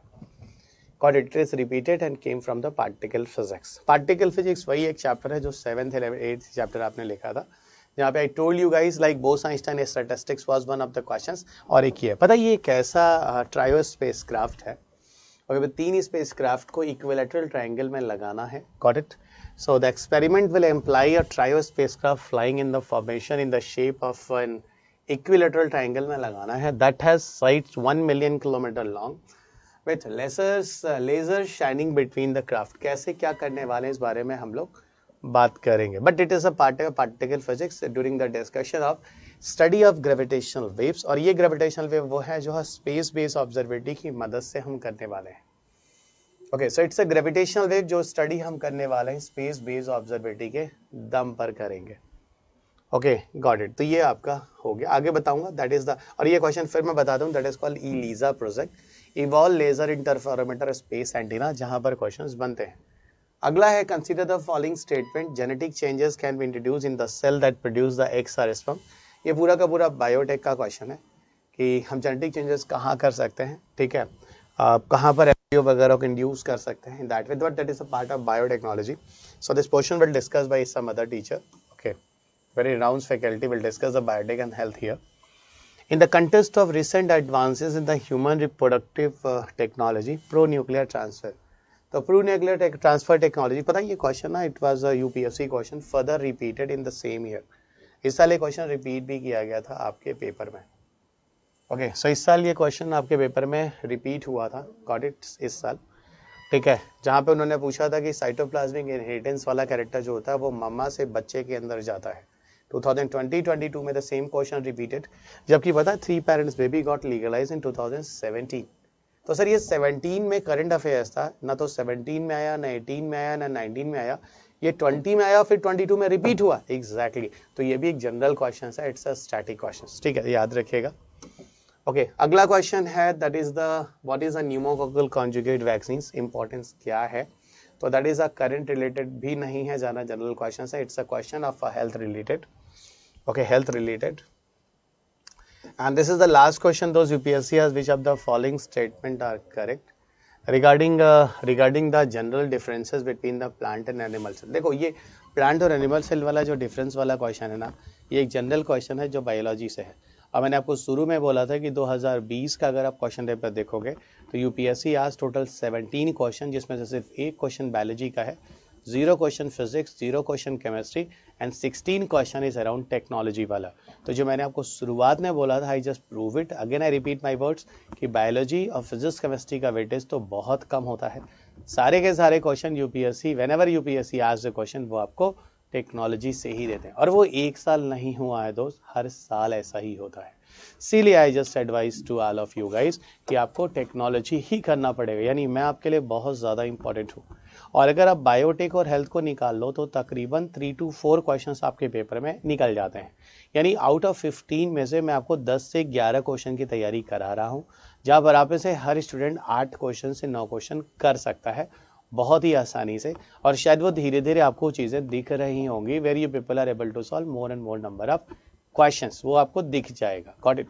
और कॉन्फिडेंस आने के लिए 2 दिन दो मुझे, आपको खुद समझ में आ जाएगा कि what you people are doing here in front of मी।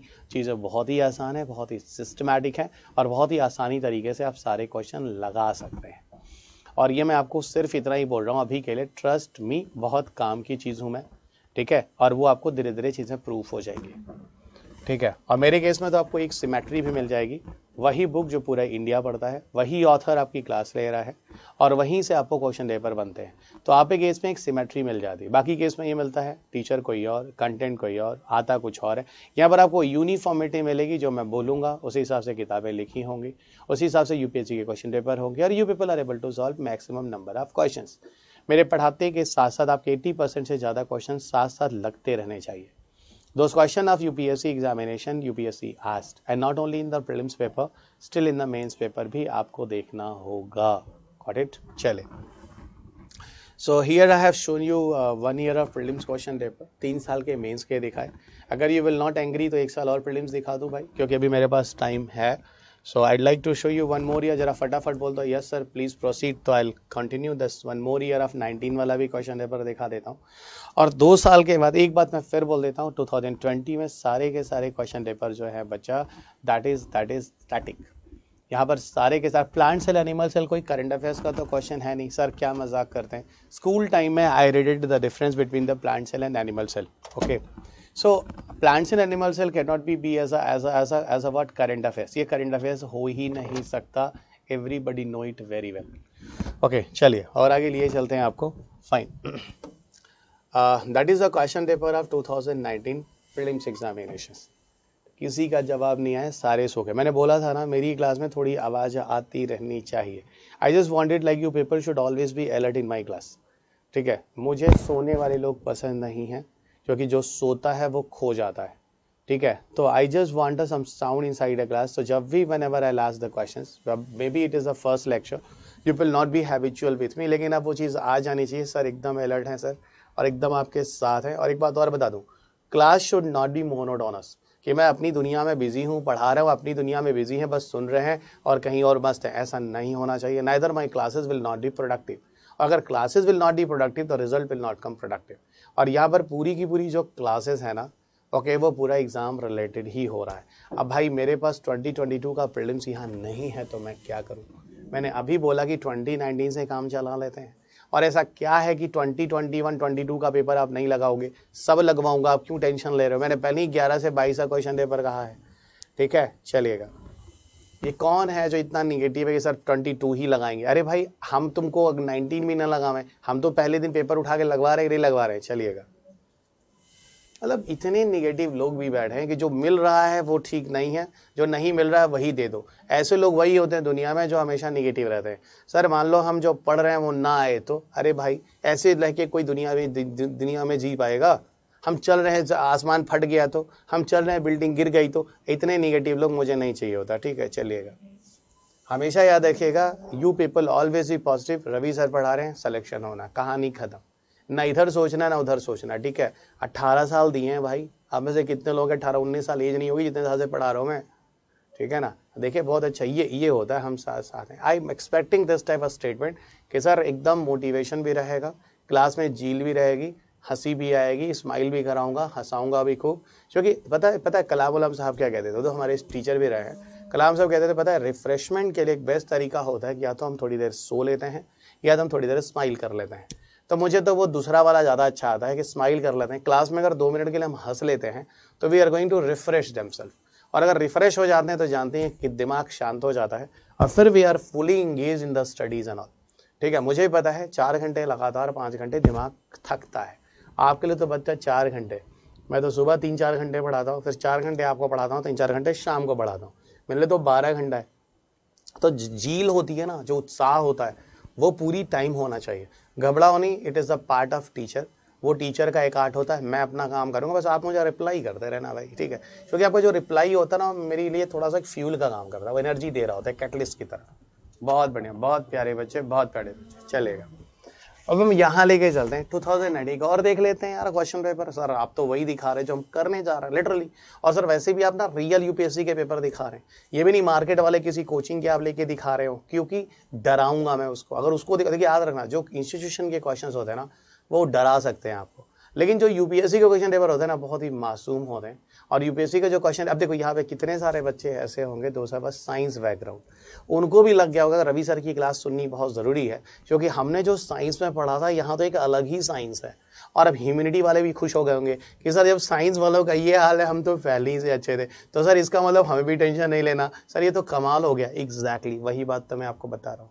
मेरी class it is important for all of you, क्योंकि यूपीएससी में what the demand of UPSC is totally different. एक अलग ही क्लास है दोस्त, एक अलग ही क्लास। आपको पता नहीं है, मैं कोलकाता जाकर जब फिजिकल क्लास लेकर आया था, जो ट्रेडिंग सेंटर होता है, इतना बढ़िया रिस्पॉन्स था, you will not believe, not even the single student miss my classes.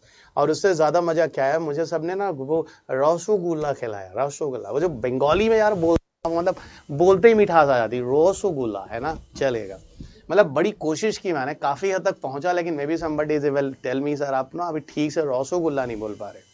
ठीक है, चलेगा, टच रहिएगा, कनेक्ट रहिएगा और आवाज़ मुझे चाहिए। शुरुआत में पहला लेक्चर है, आई एम टेलिंग यू, इसलिए मैंने कहा पहला लेक्चर फर्स्ट पार्ट को पूरा क्वेश्चन पेपर में खत्म कर दें और सेकंड पार्ट से फिर पूरी स्पीड से will start the class. Okay, चलिए, बहुत अच्छा।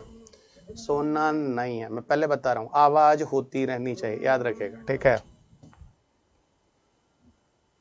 एक दिन पता है बड़ा मज़ा आया। एक दिन एक पेरेंट से उन्होंने मुझे कॉल किया, Ravi sir you know I am so much oblige, मतलब very thank you to you sir, कि मैंने अपने बच्चे के साथ अपनी स्पेस वाली क्लास देख रहा था और मुझे सर लिटरली इतना मज़ा आया कि why satellite not fall down, मुझे उस दिन समझ में आया।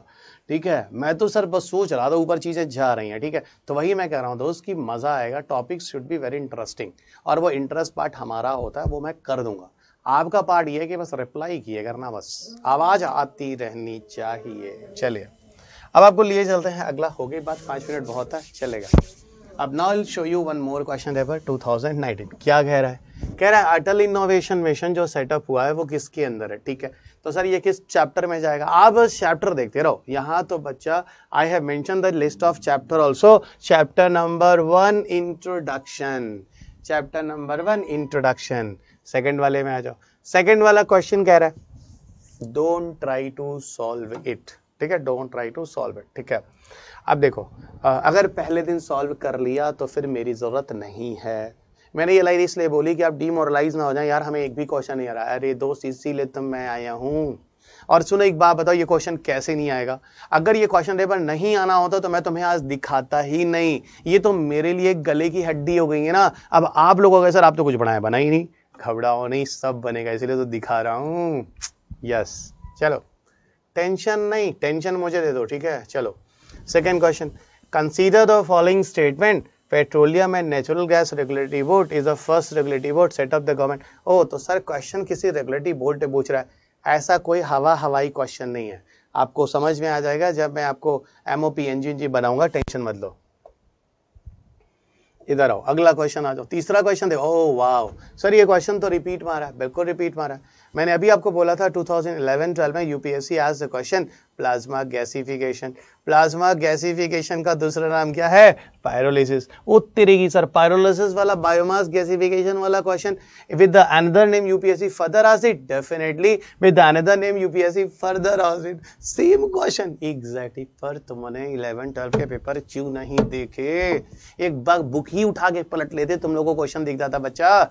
अच्छा सुनो, मैं ना गुस्सा कर सकता हूँ सब पे, बोल दो हाँ जल्दी, फटाफट जल्दी बोलो हाँ सर कर सकते हैं आप। सर एकदम मम्मा पापा भी करते हैं, करो सर, मजा आएगा, ताकि डर रहेगा सर, पापा डांटेंगे अच्छा लगेगा। बहुत सही, ऐसा जो लोग हैं वो लोग बोलते हैं यस सर, एकदम सर बढ़िया वाला डांटिए सर, है ना, लगेगा कोई अपना आया, एकदम बोल दो फटाफट, मैसेज चाहिए हमको, फटाफट फटाफट। चलो अच्छा ये हो गया पैरालिसिस वाला, डोंट वरी बात करेंगे फर्दर द क्वेश्चन रिपीटेड। और पैरालिसिस का बायो प्रोडक्ट क्या था सर? बायोचार। कब आया था? 2020। Excellent excellent. ये देखो मित्र, ये देखो, सी only one question those I got in 2019 in your paper from current affairs। तो sir why you stretch more current affairs? इसलिए बच्चा क्योंकि everybody is showing science tech में करंट अफेयर्स पढ़ लो, हो जाता है। सुनो सिर्फ एक ही क्वेश्चन है यहाँ पे करंट अफेयर्स में। 20 में 0 क्वेश्चन करंट अफेयर्स, 19 में 1 क्वेश्चन करंट अफेयर्स, और वो हाइड्रोजन सीएनजी था, और लिटरली वो करंट अफेयर्स का था। हाइड्रोजन सीएनजी का एक ट्रायल हुआ था बच्चा इन दिल्ली में, जो बसेस होती हैं, अगर एनी बडीज आर हियर, आप आए होंगे तो है ना, वहां पे आपको पता होगा, यहाँ पर सारी की सारी जो बसेस हैं दे आर सीएनजी। और 2018 में बच्चा हाइड्रोजन फ्यूल की मिक्सिंग के साथ उसी सीएनजी के अंदर जो मीथेन होता है, a vehicle was used and has given the wonderful response and have given wonderful response। वही चीज मैं आपको बता रहा हूं, वही क्वेश्चन जो था, घबराओ नहीं, ये भी पढ़ा दूंगा, भले उस समय का करंट अफेयर्स रहा होगा, इसलिए पढ़ा दूंगा कि whenever you solve the question paper at least आपके चेहरे पे स्माइल हो जाएगी। स्माइल तभी होगी जब you will have a confidence, ठीक है ना। तो वो कॉन्फिडेंस स्माइल के लिए मैं टॉपिक पढ़ा दूंगा, फिर भी according to present pattern it is not required, but still I will discuss, don't worry. Hydrogen CNG. अगला क्वेश्चन क्या है? अगला क्वेश्चन कह रहा है इंदिरा गांधी गवर्नमेंट के टाइम में, नहीं क्या कह रहा है, coal sector was nationalised by the government of India under Indira Gandhi. अब बताओ, Indira Gandhi is a current affairs, मतलब मैं यही समझ नहीं आ रहा कि मतलब science at current, Indira Gandhi current affairs है भाई, मतलब how you people can tell that Indira Gandhi is a current affairs? कुछ भी, मतलब कुछ भी, कोई भी कुछ भी नहीं भाई, ऐसा नहीं, ऐसे नहीं, हवा बात नहीं, ठीक है। तो ये हो गया कंसीडर, ये वाला हो गया। बताऊंगा दोस्त, कोल ब्लॉक्स वगैरह जो था आफ्टर इंडिपेंडेंस, ये सब कुछ प्राइवेट सेक्टर के हाथ में था। वो जो नहीं चमचेबाज थे जो अंग्रेजों के, उन सबको कोल ब्लॉक्स देकर सब चले गए। And that people were doing the exploitation of all the coal mines and coal blocks. तो during Indira Gandhi period of time ही वो चीजें तो थी, इट वाज नेशनलाइज्ड, है ना, इट वाज नेशनलाइज्ड, है ना। तो गवर्नमेंट के अंदर लाया गया ताकि इसका एक्सप्लॉयटेशन ना हो, and we can preserve them, we can save them. अब बाद में उसी को पूरा लॉटरी वॉटरी बेसिस से गवर्नमेंट इसी को एलोकेट करने लगा। वही सारी चीजें हैं, that all the entire discussion I will do. ये भी आपको कोल एनर्जी में मिलेगा टुडे आफ्टर ब्रेक में, ये चीजें चल रही होंगी। अगला क्वेश्चन देखो बच्चों, अगला क्वेश्चन है कि मीथेन हाइड्रेट जो है ना, इनमें से कौन सा स्टेटमेंट है जो सही है? बताऊंगा। मीथेन हाइड्रेट्स 2009 में न्यूज में रहा था, और मीथेन हाइड्रेट्स का एक तरह का मीथेन होता है जो हाइड्रोजन यानी वाटर मॉलिक्यूल्स के साथ होता है। Hydrates term represent as a water body, okay, hydrates मतलब वाटर टाइप सी चीज़ों को यहाँ पर यूज़ कर रहा है। क्या होता है सारी चीज़ें मैं आपको बताऊंगा। वेट, और पता है दुनिया का सबसे बड़ा मीथेन हाइड्रेट रिजर्व जो है वो हमारे इंडिया में ही मिला है, that is in Gulf of Mannar areas. और पता ही ना सीएनजी व्हीकल वगैरह में people are using methane reserve, तो ये अच्छा खासा प्लेंटी ऑफ मीथेन रिजर्व है, जो ये भी करंट अफेयर्स नहीं है, 9 में ही मिल चुका था। ठीक है, तो don't tell me it is a current affair, सब स्टैटिक है। प्रॉब्लम क्या है पता है, प्रॉब्लम यह है सब्जेक्ट के साथ कि कभी कोई बुक आती नहीं थी। ठीक है ना, इस तरह कोई एनसीईआरटी की बुक तो आती नहीं थी, इसलिए इस सब्जेक्ट में हर किसी को करंट ही लगता है। अब बताओ, 3 पेरेंट बेबी 2017 की चीज आज भी लोगों को करंट लगती है, क्यों? इतिहास 1526 में पानीपत हुआ था, पर ये तो 2017 में हुआ ना, तो ये लगता है आज भी करंट। अरे भैया अब तो वो चीज आ गई ना, अब तो हमेशा आपकी बच्चों को भी पढ़ाऊंगा, ट्रस्ट में। जब वो आएंगे 3 पेरेंट्स बेबी का माइटोकॉन्ड्रियल जीन थेरेपी, तो 20 साल तक तुम उसको करंट अफेयर्स ही बोलते रहोगे। अरे भाई जाग जाओ। प्रॉब्लम क्या है, साइंस टेक में चीजें नई नई आई हैं पिछले 10-12 साल से, तो जो 10-12 साल से चीजें नई आ, क्रिस्पर कैस 9 है, 2016-17 में न्यूज में रहा, तो उसके बाद अगर 22 में भी आ रहा है और 25 में भी आएगा, तो क्या वो अब करंट अफेयर्स रहेगा? नहीं, अब वो ऑलवेज इंपॉर्टेंट, क्योंकि क्रिस्पर कैस आई है चीजें 2016-17 के आसपास, उसके पहले रहेंगी कहां? ठीक है, अब बायोमास गैसिफिकेशन 2011 से न्यूज में रहा, तो आज 19 में भी अगर अब बायोमास गैसिफिकेशन आता तो अब करंट अफेयर्स कहां रह गया? अब तो चीजें स्टैटिक हो गई। यही इस सब्जेक्ट के साथ प्रॉब्लम बचा इन दिस सब्जेक्ट, जो मैंने इस सब्जेक्ट को बनाया है, जो कि लोगों को समझ में ही नहीं आया है कैसे करना है।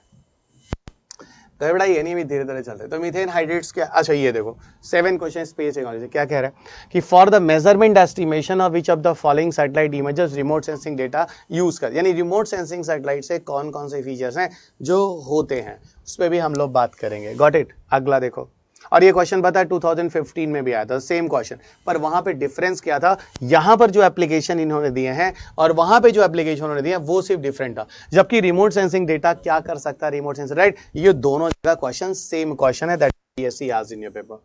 अगला क्वेश्चन कह रहा है what about difference between the LTE and VoLTE. तो एलटीई और वीओएलटी में क्या डिफरेंसेस है, that is a UPSC question, those UPSC asked in your paper. तो एलटी वीओएलटी का डिफरेंस है, आपको पता है एलटी कब लाया गया? 2012 में लाया गया, जब एयरटेल वालों ने 4G लॉन्च किया था। वीओएलटी 2016 में लाया गया, जब जियो वालों ने ये 5G लॉन्च किया था, सॉरी 4G लॉन्च किया था। तो ये भी 4G वो भी 4G, और सुनो ये 2012 और 2016 की चीज पेपर में कब आ रही है? 19 में। तो ये भी आप नहीं बोल सकते it is a current affairs, ये तो एक जनरल क्वेश्चन है, हमेशा के लिए इंपॉर्टेंट है। Got it. अगला देखो, अगला question UPSC asked in your paper about virtual reality and augmented reality. है ना, देखा होगा एक वीआर बॉक्सेस आंख के पास लगाते हैं, ये सब बताऊंगा, ये सब भी जनरल टॉपिक्स है from long back, that is a UPSC question, UPSC asking in your paper, उस पर भी बात करेंगे आगे। अगला देखो, अगला क्वेश्चन कह रहा है question number 10, consider the following state. क्या कह रहा है? Consider the following statement. The one question is distance signature, पता है गूगल करके देख लो, 2008 के मेंस के पेपर में distance signature UPSC mains question paper, और वही डिस्टेंस सिग्नेचर 2019 में 11 साल बाद। आपको पता नहीं चीजें, मेरी बात पे भरोसा हो रहा है कि नहीं हो रहा है? रुक जाओ, भरोसा तो करना पड़ेगा क्योंकि आपके पास कोई ऑप्शन है नहीं। रुक जाओ, मैं दिखा देता हूँ। और डिजिटल बोर्ड में ये सब चीजें देखो, ये प्रॉब्लम ये है कि आपने कभी सब्जेक्ट को सब्जेक्ट बनाया ही नहीं। मैं आपको दिखा देता हूँ, ये सब क्वेश्चन आपके पेपर में पूछे गए।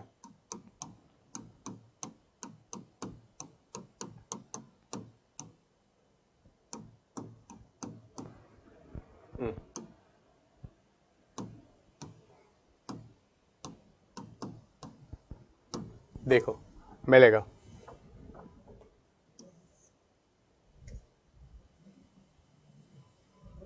ये तो है ना, अब मुझे देख नहीं रहा, 2008 में मेन से क्वेश्चन आया हुआ है।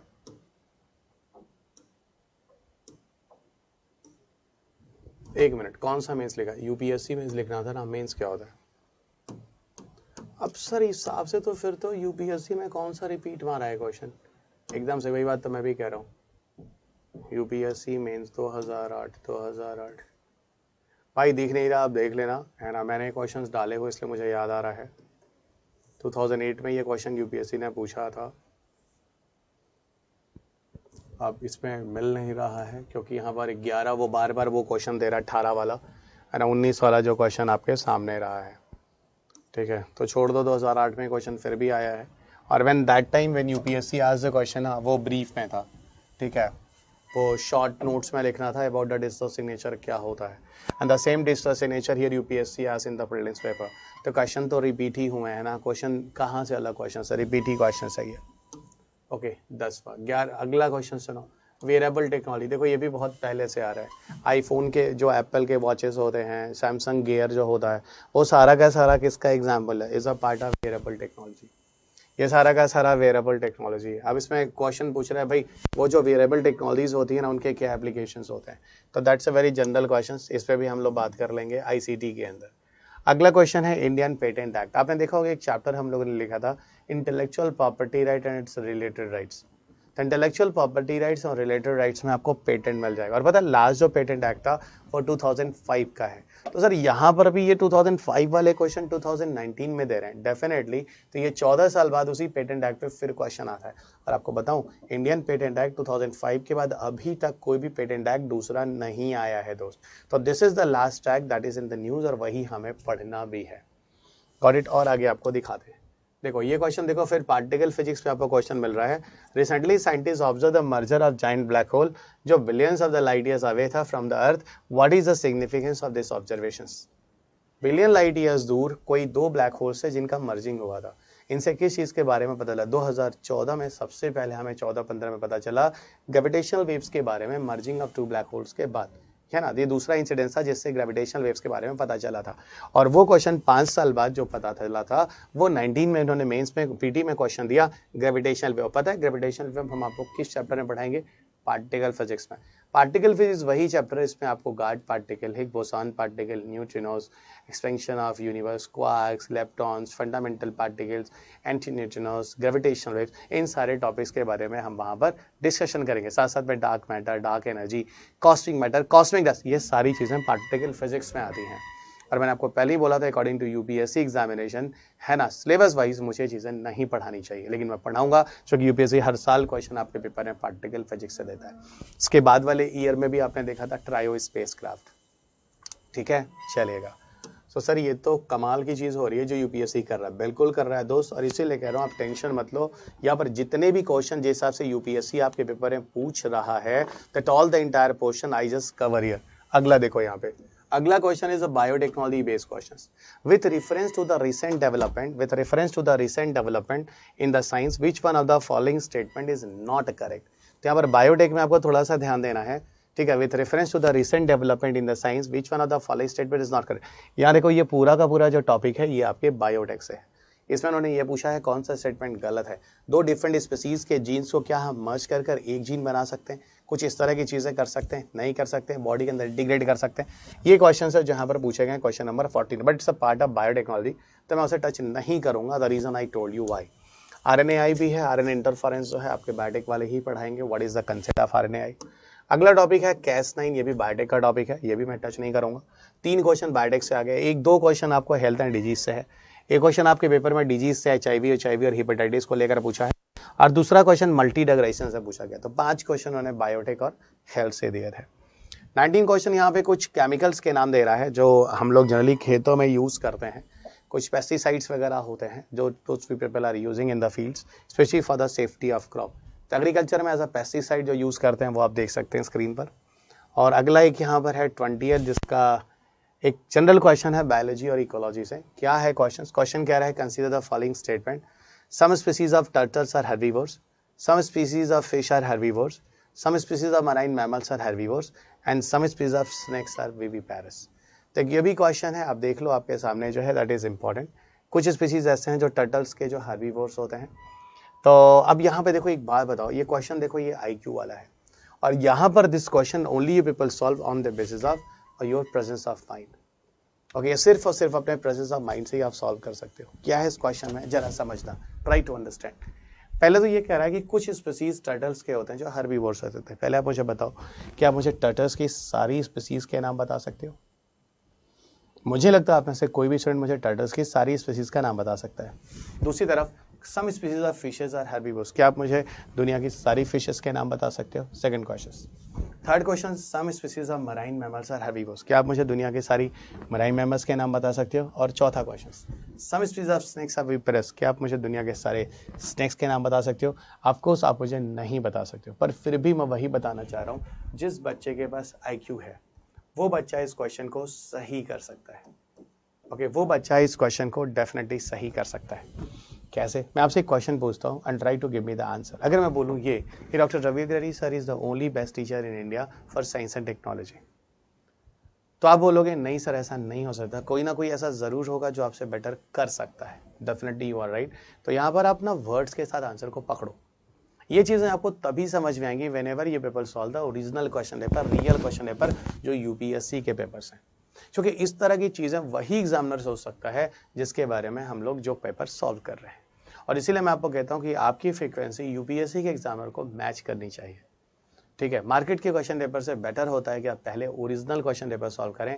आपको हर टीचर यही गाइड करेगा कि UPSC question paper are the real question papers.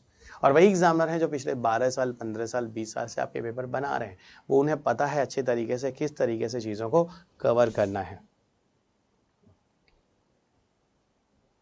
Okay, तो ये चीज़ थोड़ा सा ध्यान रखना, that is very very important.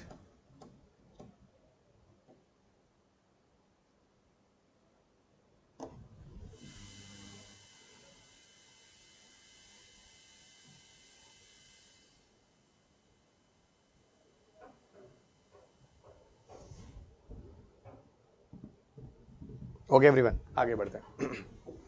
सो ये आपका हो गया। अच्छा, यहाँ पे फिर क्वेश्चंस कैसे लिखेंगे? अब जैसे मैं एक बात और एक स्टेटमेंट पूछता हूँ कि कुछ लोग ऐसे हैं जो बिल्कुल रवि अग्रवाल सर से बेटर काम कर सकते हैं, ठीक है, बेटर साइंस टेक ले सकते हैं। हाँ सर बिल्कुल ठीक है, तो उसी हिसाब से आपको IQ से सोचना था। कुछ स्पीसीज ऐसे हो सकते हैं टर्टल्स के जो हर्बीवोर्स हों, कुछ स्पीसीज ऐसे हो सकते हैं फिश के जो हर्बीवोर्स हों, कुछ स्पीसीज मैराइन मैमल के हो सकते हैं जो हर्बीवोर्स हों, और कुछ स्पीसीज स्नेक के ऐसे होते हैं जो कि विविपेरस हों। हो सकता है आपको विविपेरस का मतलब ना समझ में आता हो।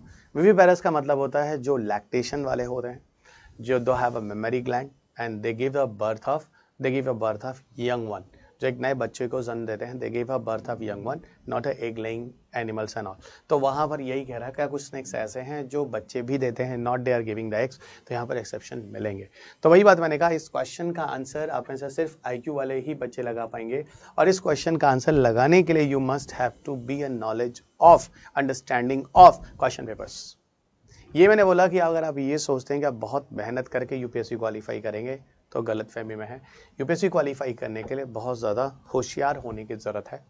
Okay, and if you people will not be even approachable demand according to demand of UPSC, तो डेफिनेटली यू विल सफर। तो ये रहा आपका क्वेश्चन पेपर जो मुझे समझाना था। और कुछ ऐसे क्वेश्चन जैसे सोलर वाटर पंप वाले थे, कुछ क्वेश्चन जैसे ये वाले थे। अब ये बायोलॉजी में रखो, इकोलॉजी में रखोगे, ये यू डिसाइड, बट क्वेश्चन यहाँ पे हैं तो हैं।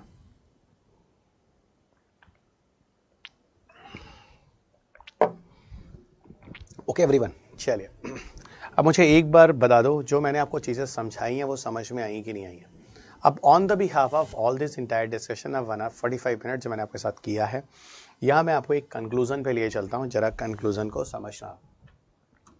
इस पूरे डिस्कशन का कंक्लूजन क्या है? कम हियर गाइस, कंक्लूजन क्या है? And conclusion is the most important part for all of you, जो जानना बहुत ज़्यादा ज़रूरी है। ओके, कंक्लूजन में एक चीज तो समझ में आ गई कि you must have to give importance of science and technology. Okay, the one part you must have to give the importance of science and technology. आपको यहाँ सबसे ज्यादा ध्यान देना है साइंस एंड टेक्नोलॉजी में, जो कि एक कंक्लूजन का पार्ट है, पहली चीज। दूसरी चीज, आप पे कंक्लूजन में जो सेकंड पार्ट आता है साइंस एंड टेक के इंपॉर्टेंस के साथ साथ, ठीक है, ठीक है, यहाँ पर टेक्नोलॉजी का महत्व ज्यादा है। ठीक है, एक बात और बता दूं कि यहाँ पर क्वेश्चंस का वेटेज 15 है, 15 क्वेश्चन है प्रीलिम्स में, और एक अच्छा खासा वेटेज, आप इसे मिस नहीं कर सकते हैं। और मेंस में जीएस पेपर 3 में तकरीबन अराउंड 50 मार्क्स आउट ऑफ 250 तकरीबन 50 marks in GS paper 3 have a weightage of science and technology. तो you can also not avoid it, and आप इसे भी अवॉइड नहीं कर सकते हैं। तो ये वाला पार्ट और ये वाला पार्ट थोड़ा सा ध्यान रखना, these are very very important. यहीं पर इसके अलावा कुछ चीज़ें और मैं आपको बता रहा हूँ, जरा समझना। पढ़ना क्या है आपको, तो ये तो आपका कंक्लूजन रहा, क्या इंपॉर्टेंस है यहाँ पे। Now what you will do, now what you people will do, है ना, करना क्या है। देखो, it's my suggestion to all of you, एक बार 9th और 10th की जो साइंस की एनसीईआरटी बुक होती है, science NCERT book I recommend to all of you, ये जरूर पढ़ना। Just like a basic type of questions, we paras क्या होते हैं, वो भी पैरास क्या होते हैं, इस तरह के टर्म्स आपको समझ में आ जाएंगे। तो once I request to all of you, at least 9th and 10th की साइंस एनसीईआरटी आपको फॉलो करनी है, तो वन पार्ट। इसके अलावा एक आपको SBR यहाँ से मिला होगा जिसमें एनसीईआरटी होगी। अगर आप वो कर रहे हैं तो फिर 9th-10th की एनसीईआरटी की जरूरत नहीं पड़ेगी, ठीक है। 9th और 10th की साइंस की एनसीईआरटी एक बार करनी चाहिए आपको। अगर SBR कर रहे हैं तो फिर इसकी जरूरत नहीं है। और दूसरा, आपके पास जो 6th एडिशन की बुक है, 6th एडिशन बुक जो मैग्रा हिल की है, साइंस एंड टेक्नोलॉजी,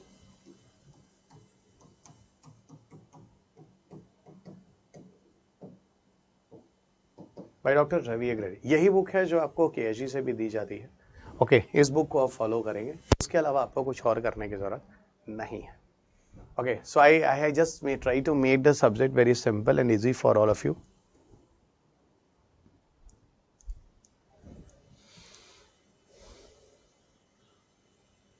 डेफिनेटली ये क्वेश्चन मेरे पास बहुत अच्छा आया कि सर लॉजिकल जो क्वेश्चंस होते हैं वो इंप्रूव कर सकते हैं analysis of previous question paper, definitely. और इसीलिए मैंने आपको पहले ही दिन यूपीएससी के ओरिजिनल क्वेश्चन पेपर दिखाए हैं। Through the help of original question paper of UPSC examinations आप अच्छी तरह से समझ सकते हैं, ठीक है। तो ये आपकी KSG बुकलेट है, got it, KSG booklet. Okay, जो KSG आपको दे रहा है, इस KSG बुकलेट में आपको ये दिया जा रहा है, ये करना है। और 9 to 7 की एनसीईआरटी करनी है, जहां पर आपको SBR सीरीज दिया गया है, ठीक है। That you people follow this, इनसे और इनसे आपका पूरा काम हो जाएगा। KSG booklet and this one. तो मेरे ख्याल से what about the conclusion of the today's lecture, everybody clear? Are here no one have any kind of doubts right now? एक बार थंब बनता है। और now I just want to start my lecture. मैंने आपको बहुत डिटेल में एक चीज़ें की हैं, 2 साल के पेपर्स दिखाए हैं आपको मेंस के, पीटी के, और बहुत ही थोड़ा फास्ट था little bit. The reason is कि अभी आपको ये टॉपिक्स नहीं पढ़ाए गए हैं, but slowly and gradually as you people will understand आपको ये सारी चीज़ें बनने लगेंगी, ठीक है, चलेगा। अब मैं आपको एक नए चैप्टर की तरफ लिए चलता हूँ। The name of chapter is energy. थोड़ी शुरुआत कर देते हैं, फिर ब्रेक के बाद उसको और डिटेल में कंटिन्यू करेंगे। कुछ क्वेश्चंस आपके पेपर के बनने लगेंगे। बुक आप हमेशा अपने सामने रखेंगे, पर बुक खोलकर कभी मेरे लेक्चर को नहीं सुनेंगे, क्योंकि you people will focus towards the books और आपका फुल कंसंट्रेशन मेरी तरफ नहीं होगा। I just want whenever you people are listening, तो मुझे पूरी तरह से अटेंशन दीजिए, मुझे सुनिए, और जैसा मैं हूँ एक कोरे कागज पर लिखते चलिए। जब मैं बोलूँगा kindly open this book and page number this, तब आप उस बुक को खोलिएगा। उसमें काफ़ी हद तक आपको उसी तरह की चीज़ें मिलेंगी, देन वी फॉलो देम।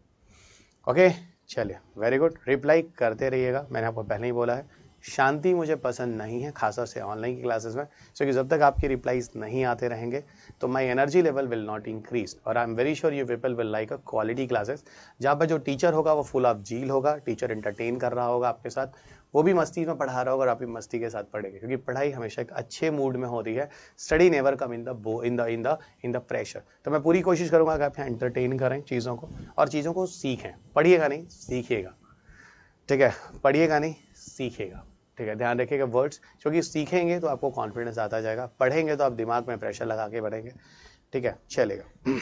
अब यहीं पे थोड़ा सा आपको लिए चलते हैं, छोटा सा टॉपिक की शुरुआत कर देते हैं, और उसके बाद हम लोग एक छोटा सा ब्रेक लेते हैं। Got it. The name of chapter is energy. यहीं से हम पहली चैप्टर शुरू करने वाले हैं। So give copy and pen खोले ना बच्चों, गॉट इट। और एक बात और ध्यान रखना, अगर एक भी सिंगल डाउट होता है मुझसे जरूर पूछ लेना, ओके, क्योंकि आप सीखने आए हैं, ठीक है। और मेरा ये धर्म है कि मैं आपको सिखाऊं, because I am a teacher here, ठीक है। तो घबराइएगा नहीं, पूरा रिलैक्स होके पूछिएगा। कोशिश कीजिएगा आपके जितने भी डाउट्स होते हैं आप पूछ डालेगा, ताकि I try to give your all each and every answers here. और सीख के जाना, ये चीज़ ध्यान रखना। अगर आप सब मेरी एक भी क्लास मिस नहीं करेंगे तो मैं इतना प्रॉमिस कर सकता हूँ कि 15 में से 10 से 11 क्वेश्चन मेरे एरिया से आने वाले हैं। आप उसमें से आसानी से 8 क्वेश्चन लगा सकते हैं। Either you have a science background या ह्यूमैनिटी बैकग्राउंड, कोई फर्क नहीं पड़ता, क्योंकि जो क्लास यूपीएससी में आती है उसका एक अलग ही लेवल होता है। और आपको पहली बार यहाँ पर मेरी किताब पढ़नी पड़ेगी, और पढ़नी ही पड़ेगी, क्योंकि आपको मैं बताऊँ, यहाँ पर आपको जितने भी बुकलेट्स दिए जाते हैं, मैं ही वो टीचर हूँ जो आपको बुकलेट्स खुलवाता हूँ और बुकलेट्स कराता हूँ।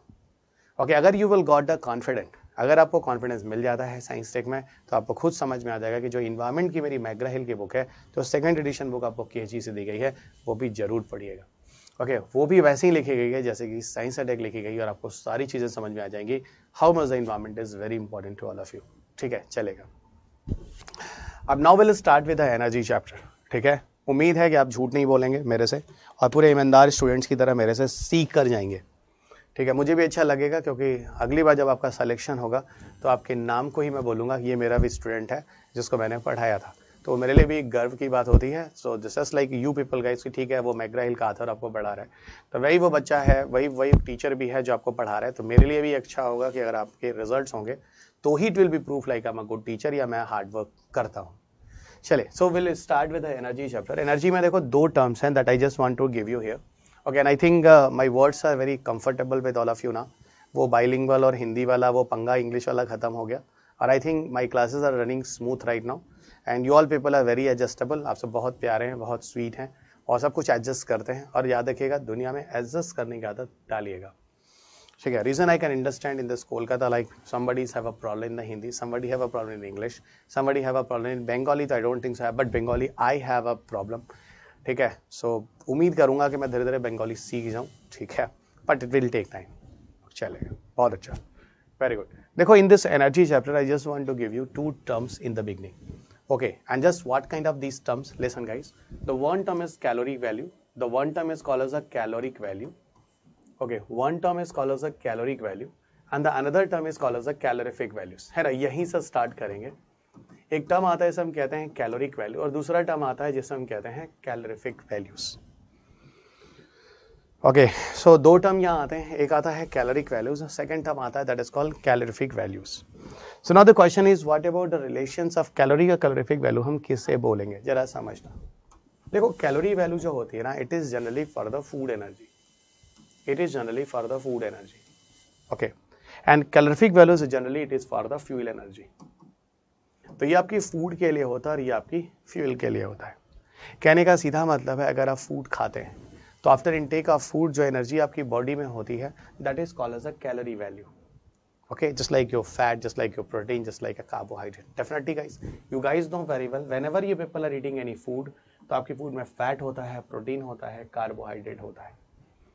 या सिंपल भाषा में अगर इसको डिफाइन करें तो when 1 gram of food dissociate in human body, when 1 gram of food आप कोई खाते हैं, चाहे you people are eating fat या प्रोटीन या द कार्बोहाइड्रेट, उसकी वजह से जो एनर्जी आपकी बॉडी में होती है उसे हम कैलोरी ऑफ फूड कहते हैं। लिख लीजिएगा, when 1 gram of food dissociate, write down, when 1 gram of food, I'm just describing you about the caloric value, write down, when 1 gram of food dissociate in human body, when 1 gram of food dissociate in human body, those energy generate,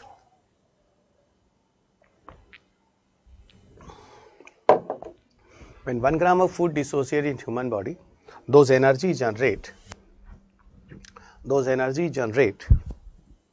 that is calorie value of food, those energy generate, that is calorie value of food,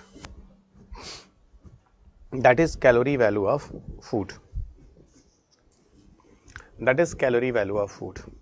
ठीक है, and just to write down the order guys, number 1 fat, number 2 protein and number 3 is the carbohydrate।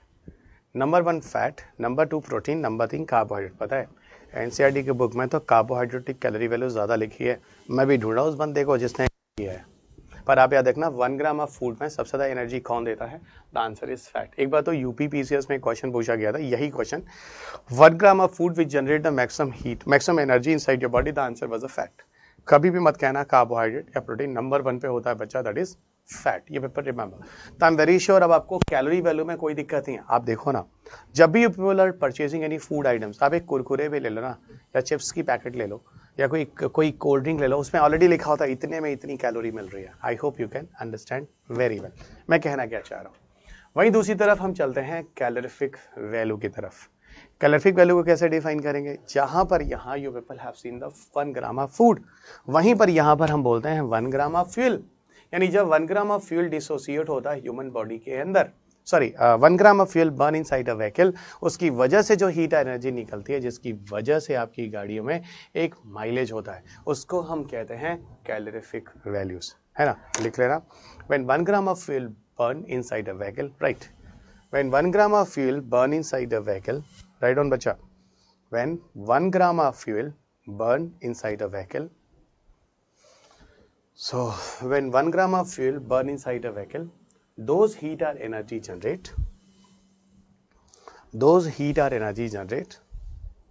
that is calorific value of fuel, that is calorific value of fuel, that is calorific value of fuel, ठीक है, उसी को हम calorific value of fuel कहते हैं, ठीक है, और इसी की वजह से हमें मिलती है गाड़ियों में mileage.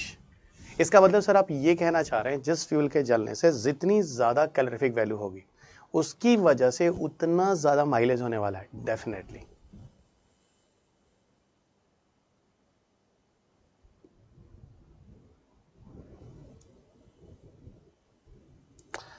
Okay fine, that is about the energy. थोड़ा सा और करते हैं, there are different parameters for the study of energy.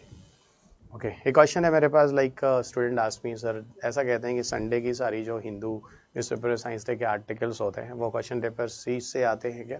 देखो, हिंदूज में जो संडे के आर्टिकल्स होते हैं वो साइंस स्पेसिफिक होती है, बात सही है। और इस पर जो हमारे अपने नोट्स होते हैं, करंट कनेक्ट्स और माई नोट्स जो हमारे इंस्टीट्यूशन से आपको दिए जाते हैं उस पर चीज़ें कवर की जाती हैं। ओके, कभी कभी कुछ चीज़ें इतनी टेक्निकल हो जाती हैं जो कि आपके लिए उतनी ज़रूरी नहीं होती, उनको ब्रीफ कर यहाँ पे आपको दिया जाता है। सो डोंट वरी, वो आपके लिए इंपॉर्टेंट है जो आपको माई नोट्स और करंट कनेक्ट में दे रहे हैं।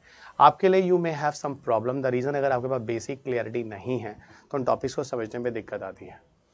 ओके, घबराइएगा नहीं, वो चीज़ें फिर आपको उसी हिसाब से सिंप्लीफाई करके कुछ मैं आपको यहाँ समझा देता हूँ और आपको कुछ हद तक आपको माई नोट्स और करंट कनेक्ट जो हमारे करंट अफेयर्स होते हैं, ओके, जिसका हम बिल्कुल ब्रांडिंग नहीं करते, वो चीज़ आप पढ़ेंगे ज़रूर, आपको इंस्टीट्यूशन से मिलता है। ओके, चलेगा, घबराइए नहीं, वो चीज़ें करनी होती हैं और मैं उसमें से बहुत टेक्निकल जाने की ज़रूरत नहीं है, सिर्फ अप्लाइड एरियाज़ को पकड़ना होता है, उसमें एप्लीकेशन पार्ट को ज़्यादा फोकस करना होता है, क्या है ये टेक्नोलॉजी और क्या है इसके एप्लीकेशंस, बस। लेकिन वहाँ पर पूरा R&D होता है, वो रिसर्च एंड डेवलपमेंट से जुड़ा होता है, तो उसमें आपको थोड़ा सा ब्रीफ रहना होगा। पर क्वेश्चन बहुत अच्छा है, जिस बच्चे ने भी पूछा है ये मैंने आपको समझा दिया है। Got it? Study of energy on the basis of various parameters, तो वेरियस पैरामीटर्स के ऊपर स्टडी ऑफ एनर्जी करनी है। तो दो पैरामीटर है जो मैं आपको बता रहा हूँ।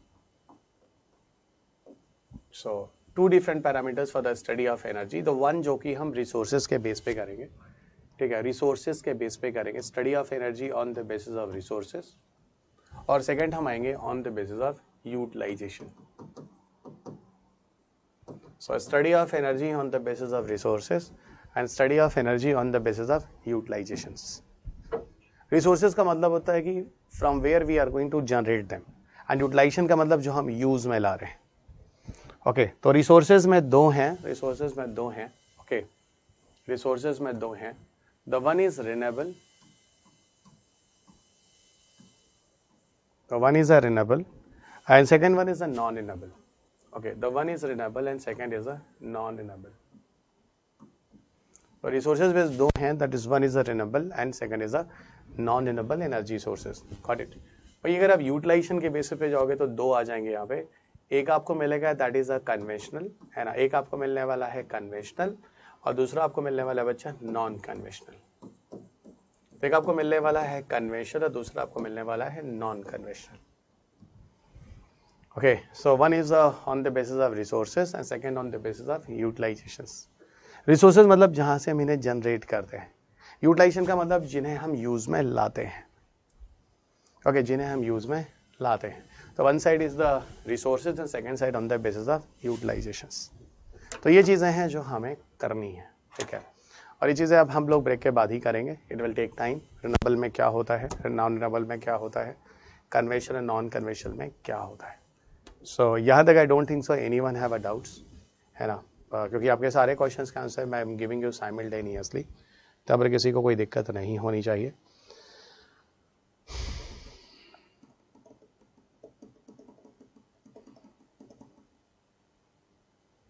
चलिए, so thank you everyone. After lunch will continue. Okay, देख लेते हैं।